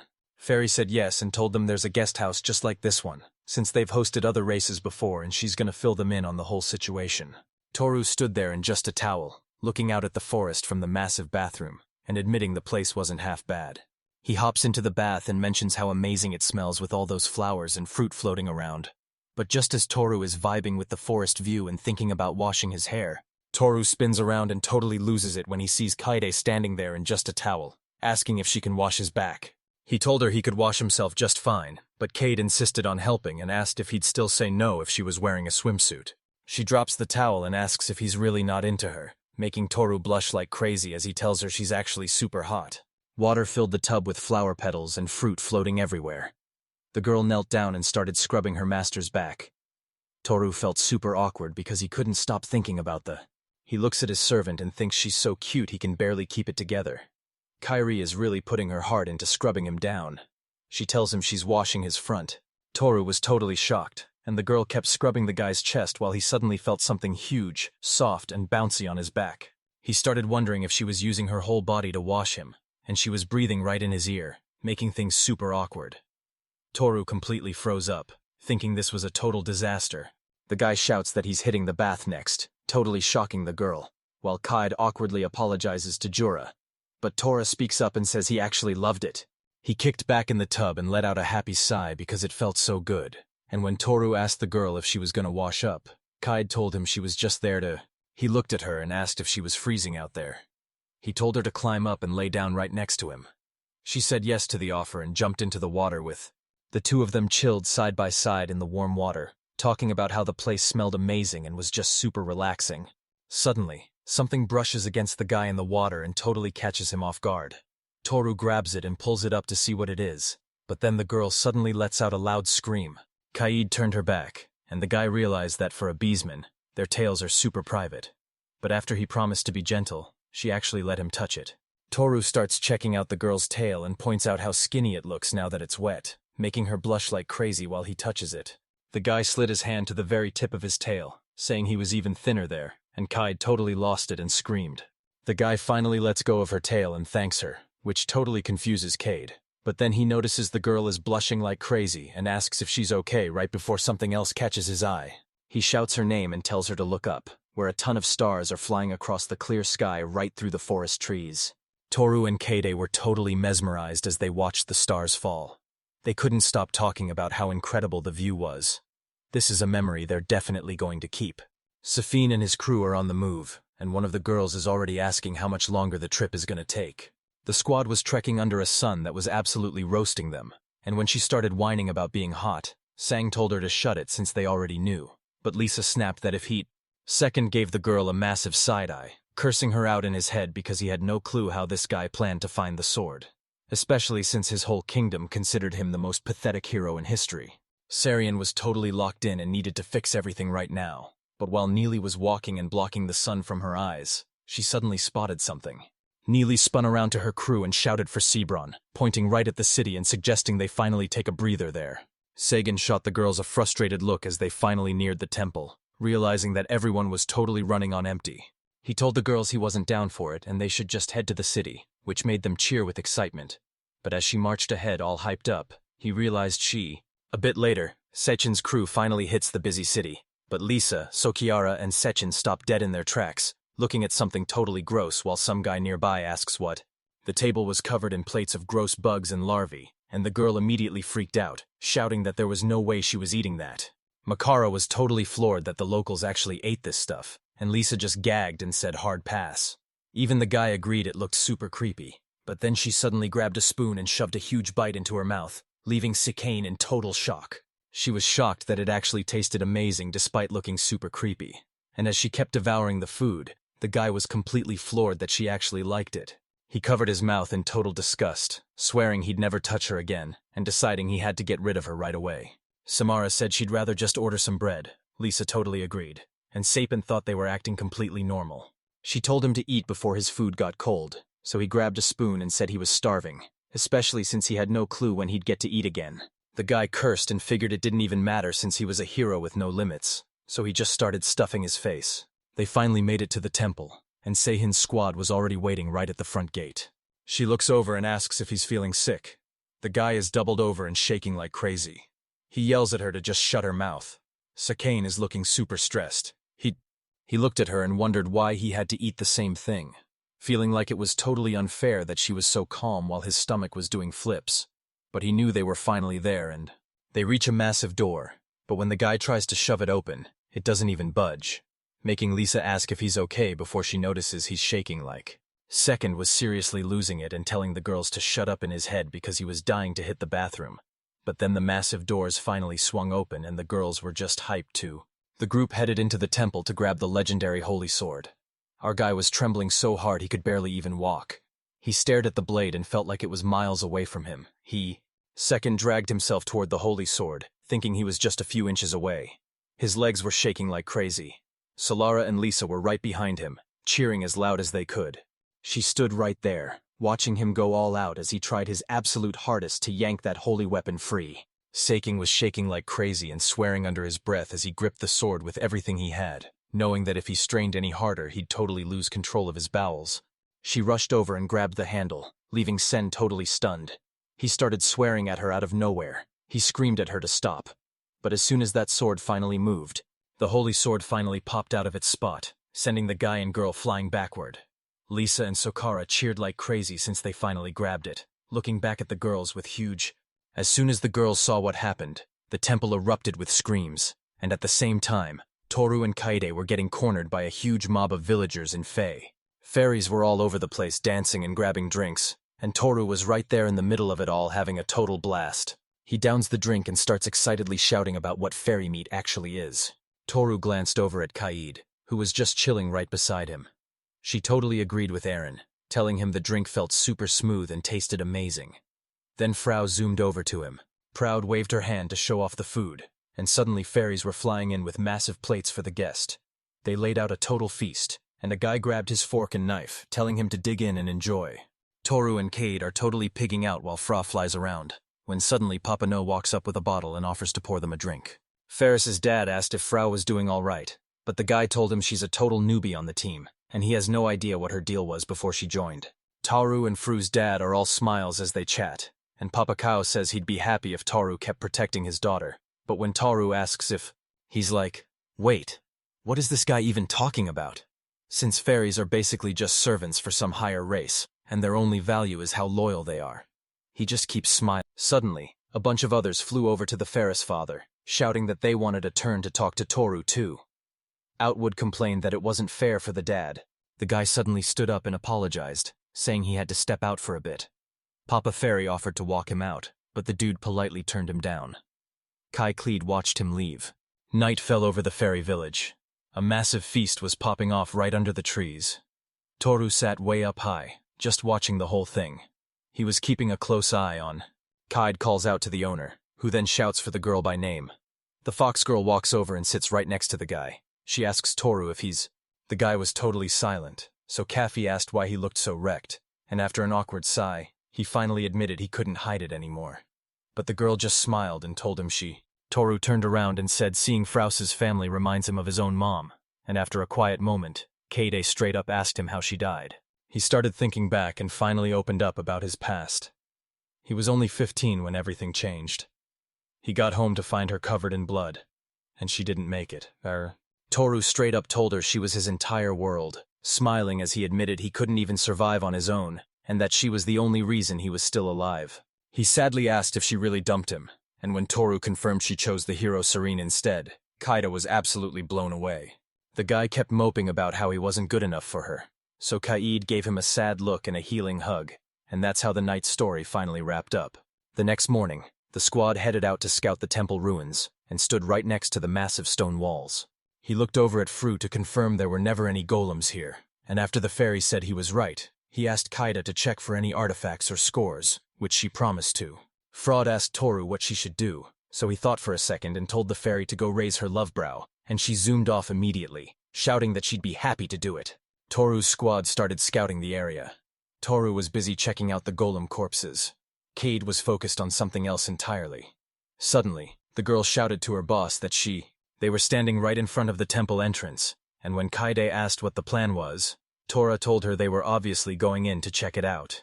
They started walking down the bar. They stepped closer and realized they were standing on a massive magic seal.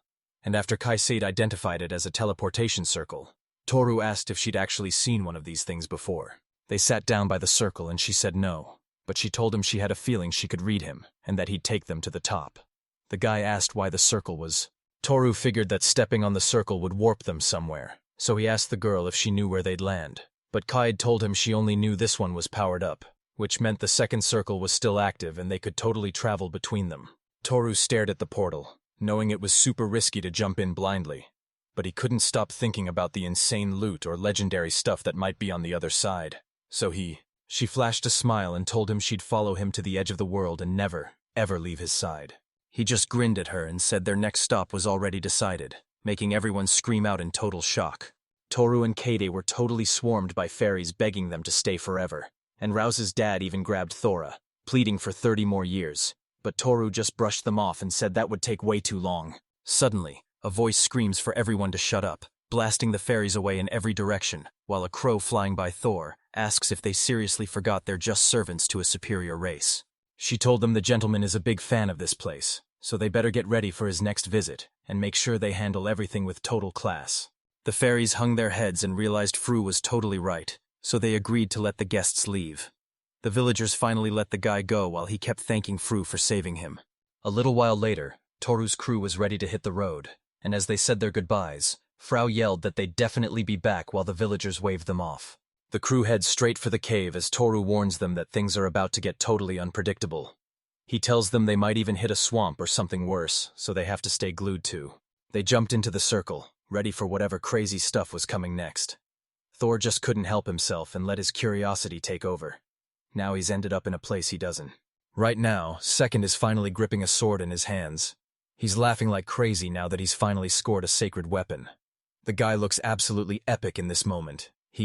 She shouted over to him, asking if their luck was finally turning around now that they had the sword. Selling immediately told her to keep her mouth shut. Lisa mentioned she'd heard rumors. They're told that the second they take a step, the action starts. But Gara gets nervous and asks if they need more training, only for Neely to scream at her to stop because demons are literally attacking them right now. Neely points out how terrified everyone is and begs them to check the house, but while the girl wants to rush in and help, the others argue that getting killed won't save anyone. He was super annoyed that girls always get into these messes, but he figured they were safe since they were deep in human territory where no high-level demons should be lurking. Sackling was totally over her and ready to kick her to the curb, and while Sokara is a gorgeous healer, she's just way too basic and tries to save everyone. He realized Lisa was his only real option since she's super loyal and was already with Toru, so he decided to keep her right by his side. Second saw the girls were only level 40 and realized he'd need way stronger teammates to take down the Demon Lord, so he decided to ditch them and suddenly yelled for everyone to stop, catching them totally off guard. Lisa suddenly jumped up, annoyed by the noise, and went to see what was going on. She threw open the window and saw a total disaster, with people screaming and sprinting down the street. Lisa spins to her team and screams that everyone outside is running away from something. A guy asks Seppel if the demons are attacking, and Seppel is shocked because they aren't even supposed. The girls were all in, and Send-Wat felt like everything was finally falling into place. They were gonna save the city from those demons, get all the clout they deserved, and he'd finally get. A massive horde of demons swarmed the city, torching everything in sight and wrecking the whole place. They swung their weapons around, taking out all the men and dragging the women away while looting every yaw. The demon leader stepped out with a massive weapon and told his brothers to go wild on this feast. Seguin's crew was staked out on a skyscraper, keeping a close eye on the demons below. Once they spotted their target, the second-in-command told Lisa her job was actually. Sina tells Sungyara they need to get the citizens to safety first. But he snaps back that he only cares about the fame and doesn't care who dies, so she better just. Sun asked the girl if she got the plan, and Kara nervously agreed that the demons were totally trashing the city, so they found a spot loaded with food and were told to grab the women and. Out of nowhere, fireballs blasted the demons, and they started screaming in pain. One demon yelled to General Durham that magic was hitting them from every side, and they couldn't find the caster. General Durham looked up and saw massive fireballs screaming across the sky to blast the demons. Out of nowhere, Sekanine jumps the group and smashes his sword right into the demon's head, bragging about how cool his sneak attack was, and as the demon struggles, Suddenly, the guy sees the demon catch his attack with one hand, and while the general stays standing and Sequan watches in total shock, Durham winds up a punch, demands to know who Sake got slammed so hard he flew straight into the wall. He started coughing like crazy and tumbled right down to the dirt. Right then, a demon closed in on him with its weapon ready to. He was totally shocked the guy was still breathing and asked if he was a hero. But as Same struggled to stand and asked what if he really was one. General Durham just said it's no big deal. Their lord just told them to play around with him if they crossed paths. Celine looked up at the demon and was completely shocked to see Lisa's magic didn't even leave a scratch. And as he stood there frozen in fear, he kept wondering what level this monster was and why it was even there in the first place. Out of nowhere, a massive hit slams into General Darlam, leaving Sekathin and the demon totally stunned. Someone was actually taking the fight straight to the demons. It turns out these adventurers were actually... The demon boss spotted the crowd closing in and screamed at the adventurers to take them out first. The demons rushed in and a massive brawl broke out with everyone jumping into the fight. Gassine watched the chaos feeling totally hyped, thinking these guys were actually legit, and that's just how the...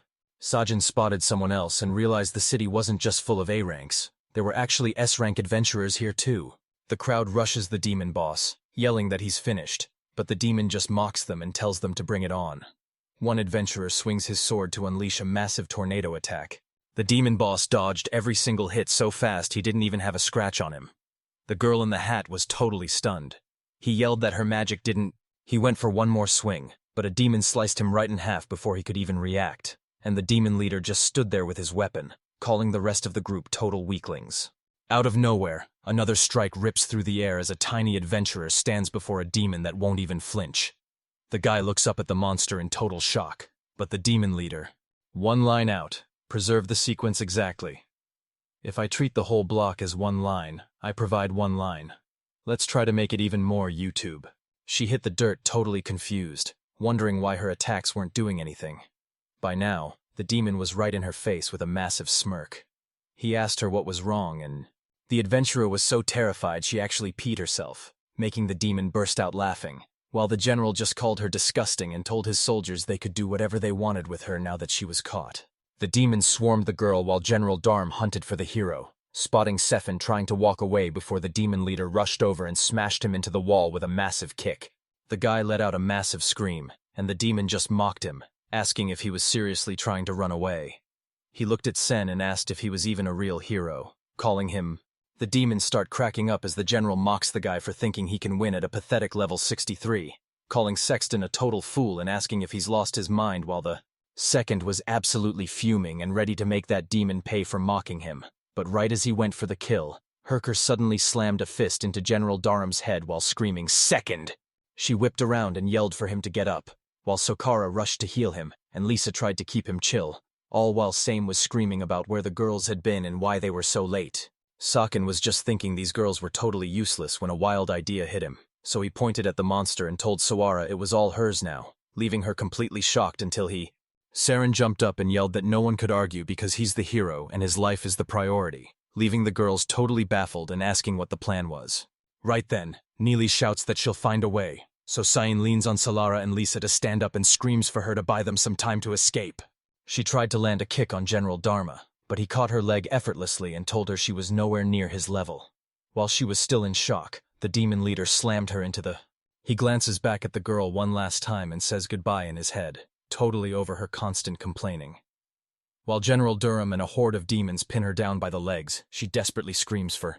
Meanwhile, one of the tunnels was totally blocked by rocks, but suddenly, energy beams sliced right through them, sending stones flying everywhere as a guy stepped out from the other side. Kaid totally loses it and asks what just happened, but Tao Rui just smirks and says it's a new move using his dragoon powers to land a ton of tiny... Thor tells Fru to go scout the area and see what's up. The fairy tells him she'll need a few minutes to check it out. Thor wipes his forehead, complaining about how, as they got closer, the fairy saw the whole place was buried in smoke. The girl realized something was definitely on fire in Kuyode. Kuyode sniffed the air and said she could. Toru's squad sprinted to keep up with Fru, and while they were hauling it, Toru summoned Rosca, who spotted the entrance just as they arrived to find the whole city turned into a burning wreck. They stepped inside and scanned the area. Kahid couldn't stop talking about how messed up it all looked. Fraud was left wondering who could have actually done this. The whole place was literally swallowed. Toru was fuming as he watched the chaos, but then he spotted a burnt-up body right at his feet. He gritted his teeth and hissed that they were total demons. These two-armed demons started bragging that they weren't human but actually beautiful animals, and the second they spotted the fairy, they decided to snatch her up and turn her into their plaything. Toru noticed the collars and realized they looked familiar, so he suddenly snapped and yelled that he was going to kill them all. But the robbers just laughed and asked if he was for real as one of them stepped up to see what he could actually do. Right then, Cade pierces him with a lightning-fast explosive incision, blasting the guy back at high speed and leaving him totally wrecked. The second guy freaked out and yelled for his brother, spinning around to figure out what kind of invisible magic was hitting them. But suddenly a massive blow slammed into him too as Fru unleashed his crazy slaughter hammer attack. The fairy tossed her weapon over her shoulder and called the losers total weaklings. And while Kareed agreed, the fox told the owner to just chill out so she could help the survivors, which the guy, Toru, just stood there, completely frozen in shock. He slapped his own face, realizing the girls were actually right. He told himself he had to chill out and get it together. The squad splits up right away to find any survivors. Toru tells Kaeda to head east while Frau handles the west side. He gives Roskit the job of wiping out all the demons. Demons have totally taken over the city. They're prowling the streets, hunting for anyone still hiding in the shadows. One demon peeks into a house with a massive, creepy grin. She let out a massive scream the second she saw that demon. He snatched her by the hair and dragged her away while she yelled in pain. As he pulled her across the ground, out of nowhere, a massive sword strike slams right into the demon's head. The monster lets out a deafening shriek from the pain. Toru finishes his brutal combo, sending the girl crashing. He sat down right in front of her and she said she was doing okay. So Toru told them that road was totally safe from demons, and they could find a place to hide, while Toru asked if they could even walk or if he should go with them, but the girl insisted they were fine, so he just patted her head and zoomed away. The city was a total wreck. Those demons were tearing things up until they caught a weird vibe. Someone shouted that a new player was closing in. They were completely lost and started scanning the area like crazy. Toru sprinted across the street, gripping his sword tight. He absolutely shredded every demon that got in his way. He realized the closer he got to the middle of the city, the more monsters. Toru winds up and chucks his sword straight at the monsters. The blade smashes one demon aside and gets stuck deep in the wall. The other demon barely manages to duck under the flying. He reached the others in a blink, and in just 4 seconds, he totally wiped out every demon surrounding him. Right then, a whole mob of enemies charged at him from every single side.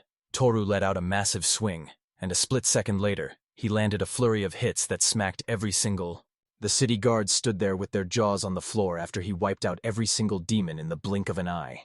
Toru asked the knights if they were guards, and when they said yes, he told them to evacuate because his group of travelers would handle the demons. He took off in a hurry, shouting back. The man watched him walk away and mentioned he'd heard rumors about a group of travelers. Someone else jumped in to back him up, saying the stories were legit. He told them these guys were.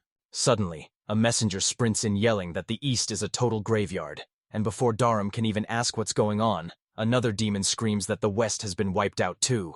The demon general was just wondering if the real hero had finally arrived when the wall behind him suddenly blew apart, sending all the nearby demons crashing to the floor. General Durham spins around to see what's going on and finds a young guy standing there, sword in hand, staring him right in the face. Toru pointed out they were right in the heart of the city, then asked the demon if he was the big boss. And when the demon said yes and asked who he was, Toru just gripped. The guy points his sword right at the demon and says he's just a regular warrior. The general tosses the girl aside and asks what he just said. He tells him he's actually. Toru suddenly looked over at the girl the demon had just tossed away. As she was falling, he realized he actually knew her. He sprinted over as fast as he could to catch her. Toru held the girl tight, but she was seriously hurt and covered in blood. He kept calling her name while she struggled to catch her breath. The demon looked at him and asked if he even knew. He turned to the demon and warned him to shut his mouth right now. If he said one more word, he'd get shredded into pieces before he could even blink. But General Dharm just stood. Toru started spacing out, remembering when she first asked why he looked so down. and he actually opened up about his struggles, which totally shocked her. He told her that while everyone else hit, he hung his head and said he was quitting the band, and she was so shocked that she started cussing him out and kicked him straight into the water as he let out a huge yell. Toru jumps up and asks why she hit him, and she tells him it's because he's being a total downer who needs to quit with the negative thoughts. She reached out her hand and told him the level gap didn't matter because the whole squad would help him get stronger. So Toru finally grabbed her hand and called out her name. Then she asked if he really thought Lisa would be cool with him leaving, making Toru totally freak out and yell about what she even had to do with it. She tells him she's been watching them hang out for way too long to believe his lies. Then she straight up asks Toru if he likes Lisa, and says he needs to actually try for her sake. Toru said yes, but then he admitted he was totally terrified she'd just reject him. Nellie wasn't buying it and told Thor to man up and tell the truth, but he fired back that she's a girl and needs to act like it. Nellie went quiet and she just started kicking him, telling him to shut up and get to work. Toru told her to stop jumping him out of nowhere. Gritting his teeth, the guy wondered how he even got. The demons started closing in, asking him what his deal was, but after deciding he was just totally out of it, they figured they should just finish him off and began swinging their weapons while yelling at him to shut up and disappear. Right then, Toru jumped up and sliced through every single demon with one massive swing of his sword. General Darum calls him out, saying there's no way he's just a normal warrior with a level over 100, and even the demon admits he hasn't seen. General Darum snapped at the guy for ignoring her question, which totally set Toru off as he mocked him for thinking he could actually win, calling him a complete joker. Suddenly, the demon leader's hand gets sliced clean off before he can even blink, and as he starts screaming in pain, he's told to shut up while he's lying there totally wrecked. Darm swings his last arm with a nasty crunch, but Toru doesn't have a scratch on him. A massive wall of ice slams into the demon, freezing him solid right where he stands. The ice shattered everywhere as the demon got blasted straight into the wall. Kaid suddenly showed up and apologized for being late, while the grumpy person next to her said they were almost finished, and he thanked the girls and told Kaida to heal her, and the fox jumped into action right away. Toru stared the demon down and told him he was finished, all while the general clutched his head in total pain. The demon leader realized he was facing 3 enemies now, and they were strong enough to actually wreck him. He realized he couldn't hold back anymore and screamed for his demonic armor to answer his call. Right then, the weapon behind Toru shot into the air and zoomed back to the demon, fusing right into his hand. The demon told him to get ready to see the true power of the Demon Lord's general, and as Toru braced himself, he realized her dark armor was basically the same as his sacred weapon. Toru knew he had to take the demon out before it completely took over, so he charged in for a massive strike, but the monster managed to block him just in time. The guy was totally shocked, but the demon just laughed and told him the real surprise was still on the way. Right then, the demon general swung a massive attack, and Toru tried. The demon lunged with its fangs and sent Thor flying back with a massive hit. He smashed into a wall and was totally ticked off about it. The demon went for another strike, but Thor managed. The fight kicks off as they blur all around the building from every angle. Toru catches his breath, noticing the demon's reflexes are getting way sharper. He realizes they're finally on them. The demon walked right up to him and dropped some crazy info. He explained that his magic axe, Prado, only works if you're wearing demon armor. Apparently there are tons of weapons just like. He realized the demon was hurt so bad its healing was actually kicking into overdrive.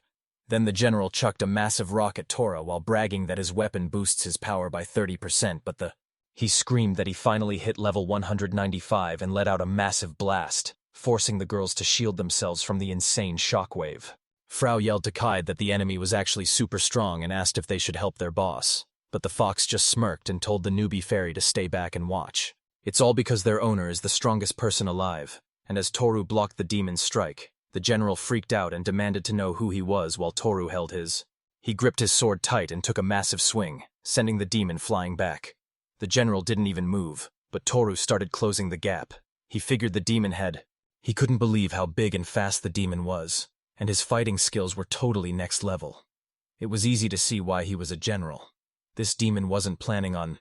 Toru realizes the enemy heals super fast, so weak hits are just a waste of time. He decides to go all out with a crazy combo of his strongest punches. This is his big move too. Toru and the general stared each other down. Then in a total blur, Toru lunged forward and drove his sword right through the demon. He was totally locked in, and the general was shook that he actually got hurt, thinking the guy used the speed limit before brushing it off since he didn't feel a thing. The demon thought he still had a shot if he tapped into his dark powers. But his arm was totally busted. Suddenly, the demon froze in shock because the guy was literally holding his heart in. The demon general crashed to the dirt right in front of the guy holding a heart. The fight was finally over. Besides his skills, his basic stats were also jumping up way sooner than usual. Dragoon used his weakness detection to pinpoint the magic core while the Master Thief went full stealth mode to sneak up totally unnoticed. The demon accepted his defeat and told Toru to finish him off, so Toru asked for his last words. But the general only had one question. What was his level? Which actually made Toru. The guy just stared at the demon and dropped the bomb that he was level 300, leaving his enemy stunned while the general laughed at the massive power gap before the guy totally wrecked him, proving just how insane level 300 actually is. Once the fight finally ended, the rain started coming down hard. Toru and Kaede just sat there on a bench inside, totally silent. Suddenly, a door swings open and catches Toru's. She's gonna be out cold for a while. That potion is fixing her bones and cuts, but it's not an instant fix. Honestly, she's lucky she wasn't hurt way.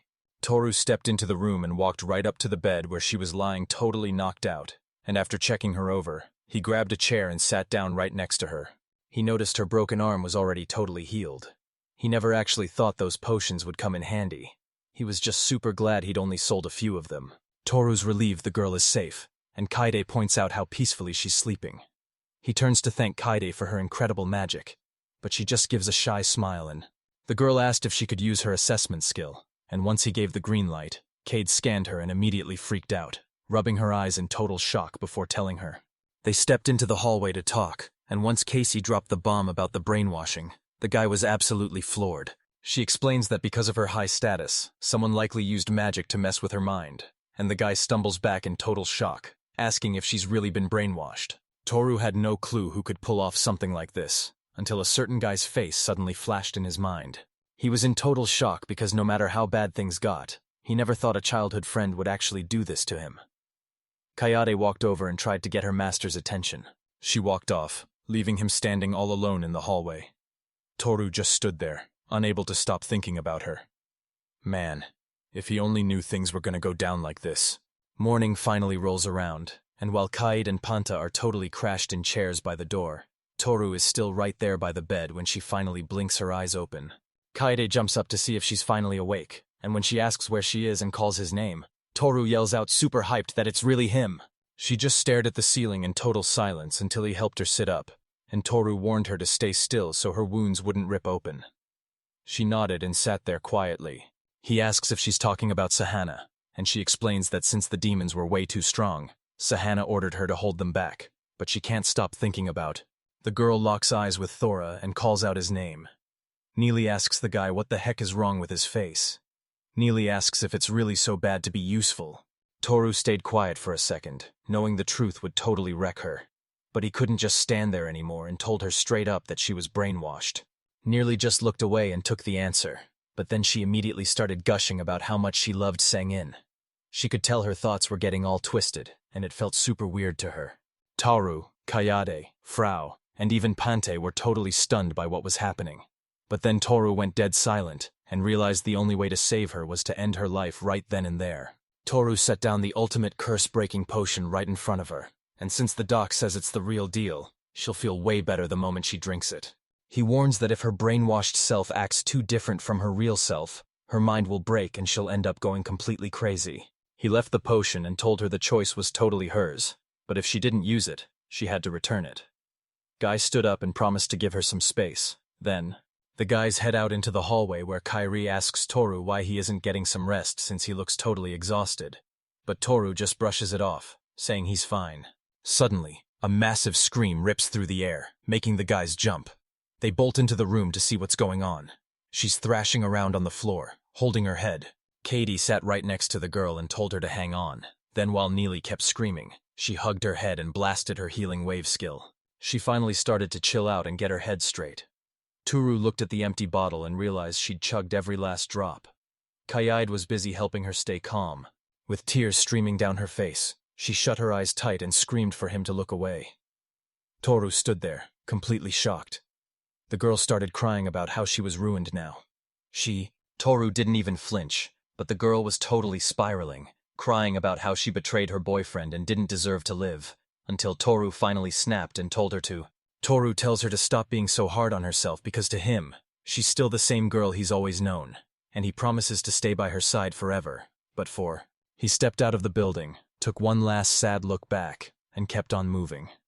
Even though the city was totally trashed, everyone was already starting to fix things up. Toru walked down.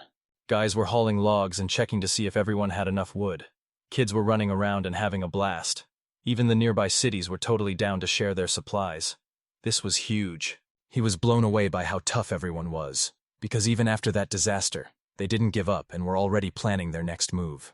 He really wanted her to make it through this and just live her life. If she couldn't, though, he was totally down to look after her for the rest of her days, as Toru was just happy they were safe, and the girl was so grateful she told him she owed him her life. But as he smiled, the nearby knights definitely started noticing him too.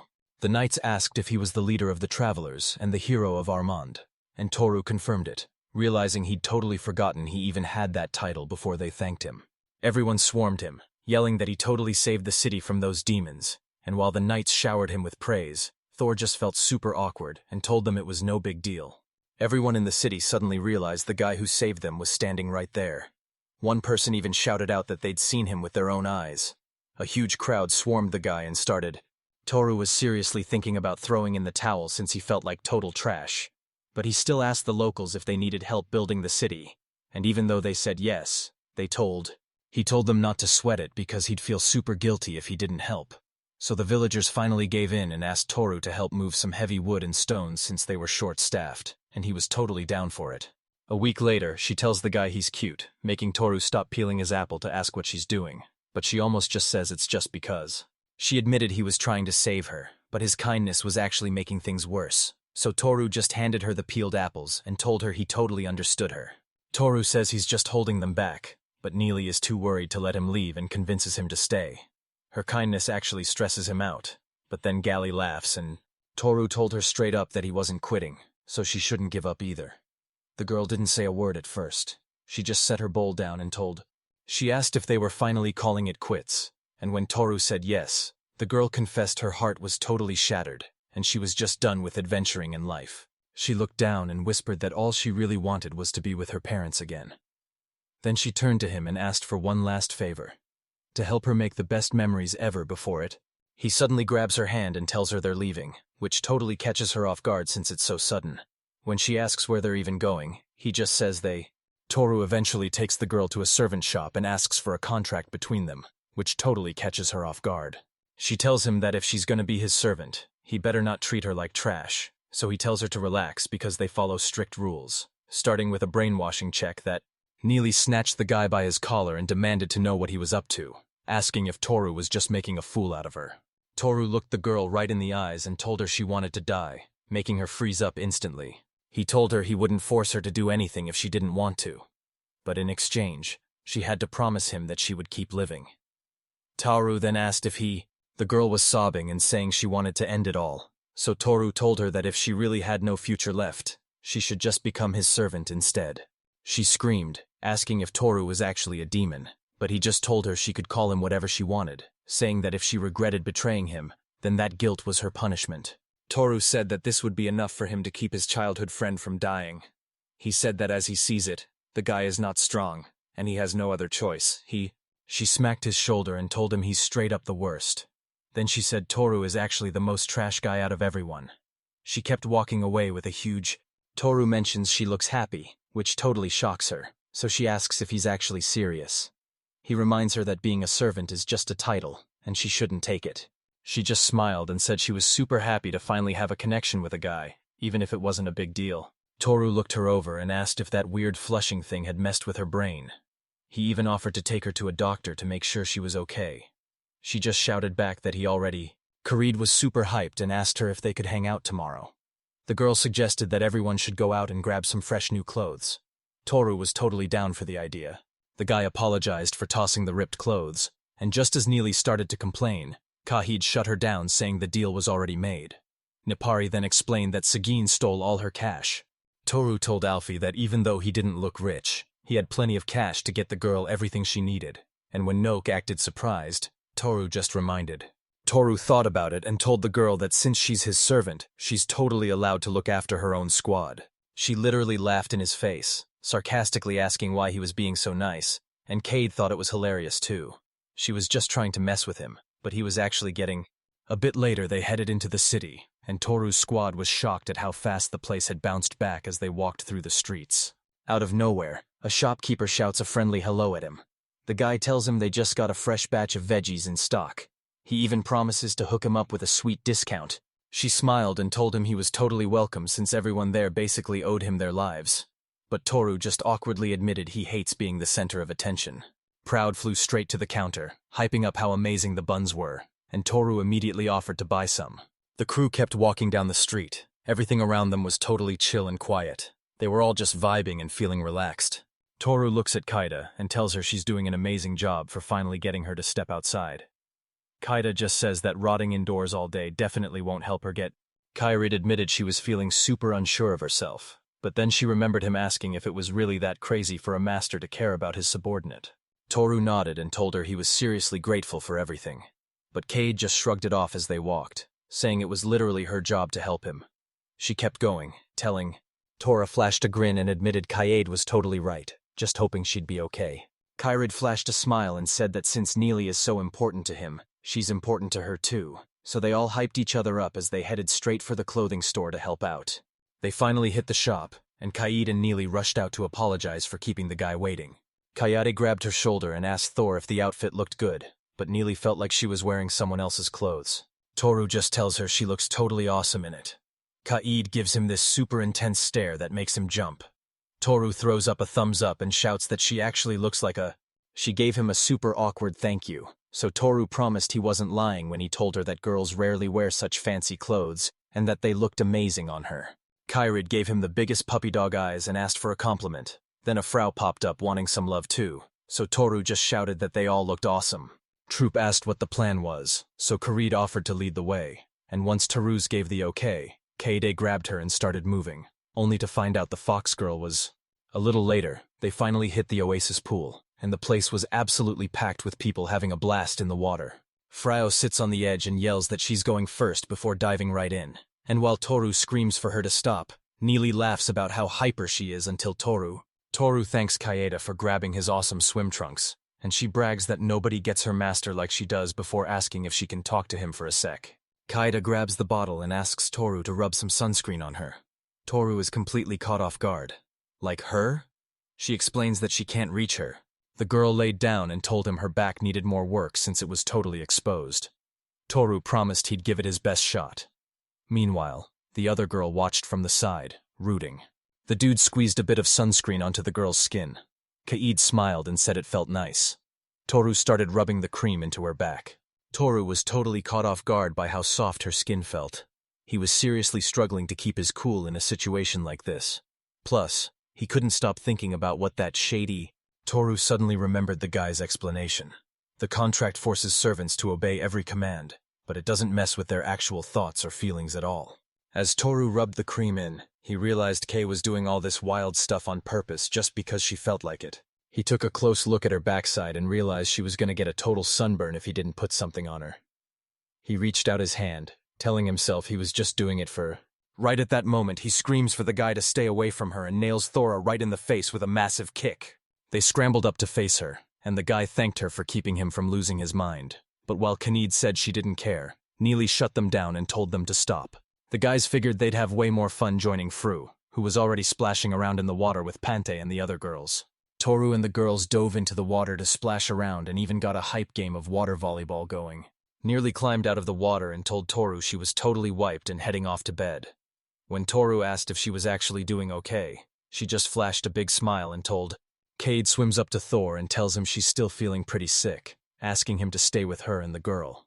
Thor agrees she's right and tells the other girl Nali was just chilling by herself on a lounge chair under the shade, totally spaced out. Out of nowhere, this guy walks up and asks if she wants something to drink. True plops down on Wei. She totally agreed with him and said she was just super relieved Toru was doing okay. Everything went quiet for a second, but then she broke the silence because she'd just realized something. Mealy spilled the beans that Sawara and Lisa were being treated like total garbage. They have no clue what's going on, and the villains are actually enjoying every second of it. Toru set his drink down and reminded her once again that she hadn't done anything wrong. He told her straight up that the girls weren't responsible for what was happening.